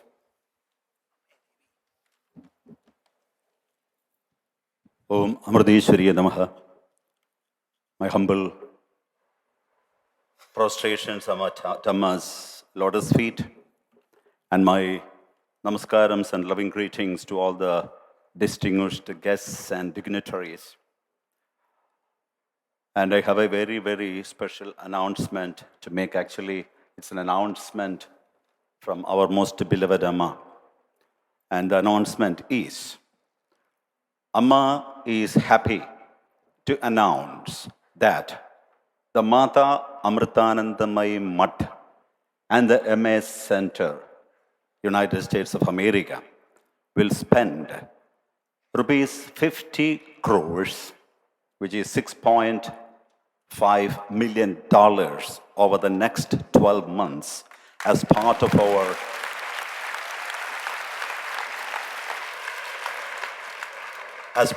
our C20 engagement. അടുത്ത ഒരു വർഷത്തിനുള്ളിൽ Mata Amritanandamayi മഠവും Mata Amritanandamayi centre അമേരിക്കയും ചേർന്ന് 50 കോടി രൂപ, അതായത് ഏതാണ്ട് $6.5 million C20യുടെ പ്രവർത്തനങ്ങൾക്കായി ഉപയോഗിക്കുന്നതാണ്. We propose to spend this amount in the activities related to the welfare of the differently abled, വിഭിന്ന ശേഷിയുള്ളവർക്ക്, and to address malnutrition, പോഷണ വൈകല്യം among pregnant mothers. വിഭിന്ന ശേഷി ഉള്ളവരുടെ ഉദ്ധാരണത്തിനും അതുപോലെ തന്നെ പോഷണ വൈകല്യമുള്ള ഗർഭിണികളുടെയും ഉന്നമനത്തിനായി ഈ തുക വിനിയോഗിക്കുന്നതാണ്. We will take up these programs in selected aspirational districts, which are the underdeveloped districts, അവികസിത ജില്ലകളിലെ of our country and also in some other developing countries, not only inside the country but outside the country as well. We hope to work closely with the local civil society organization and the people of these countries in executing these two initiatives. We want to bring about a tangible change in the lives of the beneficiaries. Through these two initiatives, we propose to establish this an udaharan, best practice or example, which could subsequently be adopted by other CSOs and governments all over the world. ഇത് പ്രധാനമായും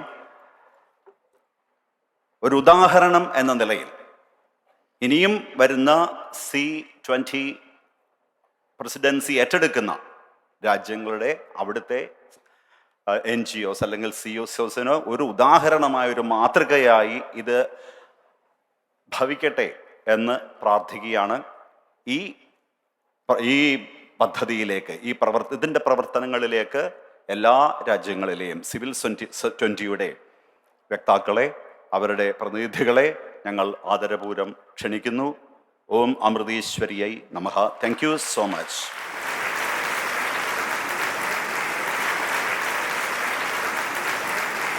Pranam Swamiji.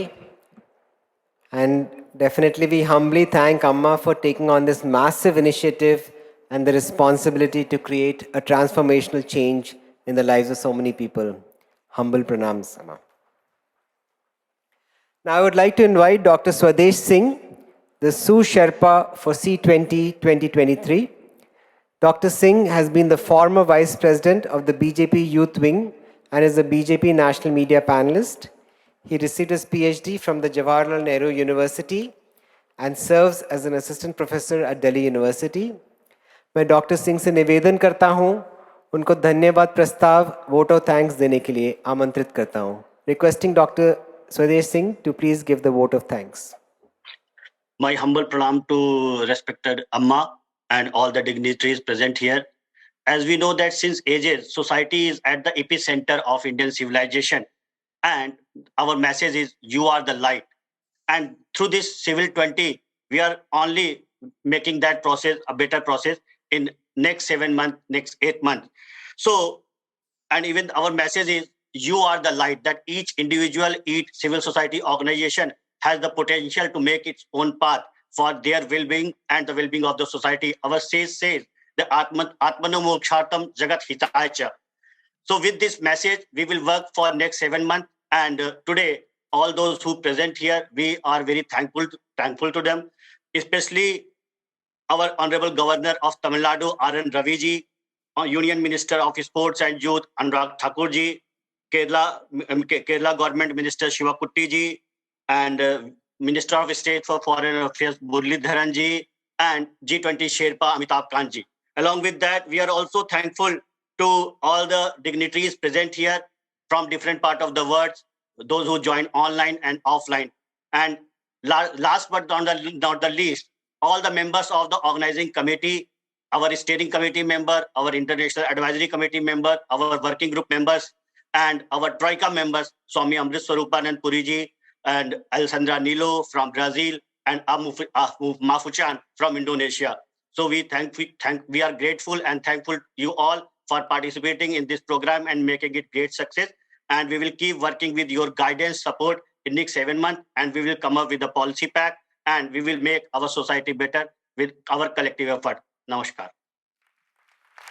Namaskar, Dr. Swadesh Singh, and many thanks to you, sir, for giving the vote of thanks. Now we are coming to the formal conclusion of the program, this wonderful, magnificent program C20 2023 India. I would request everyone to please stand up for the national anthem.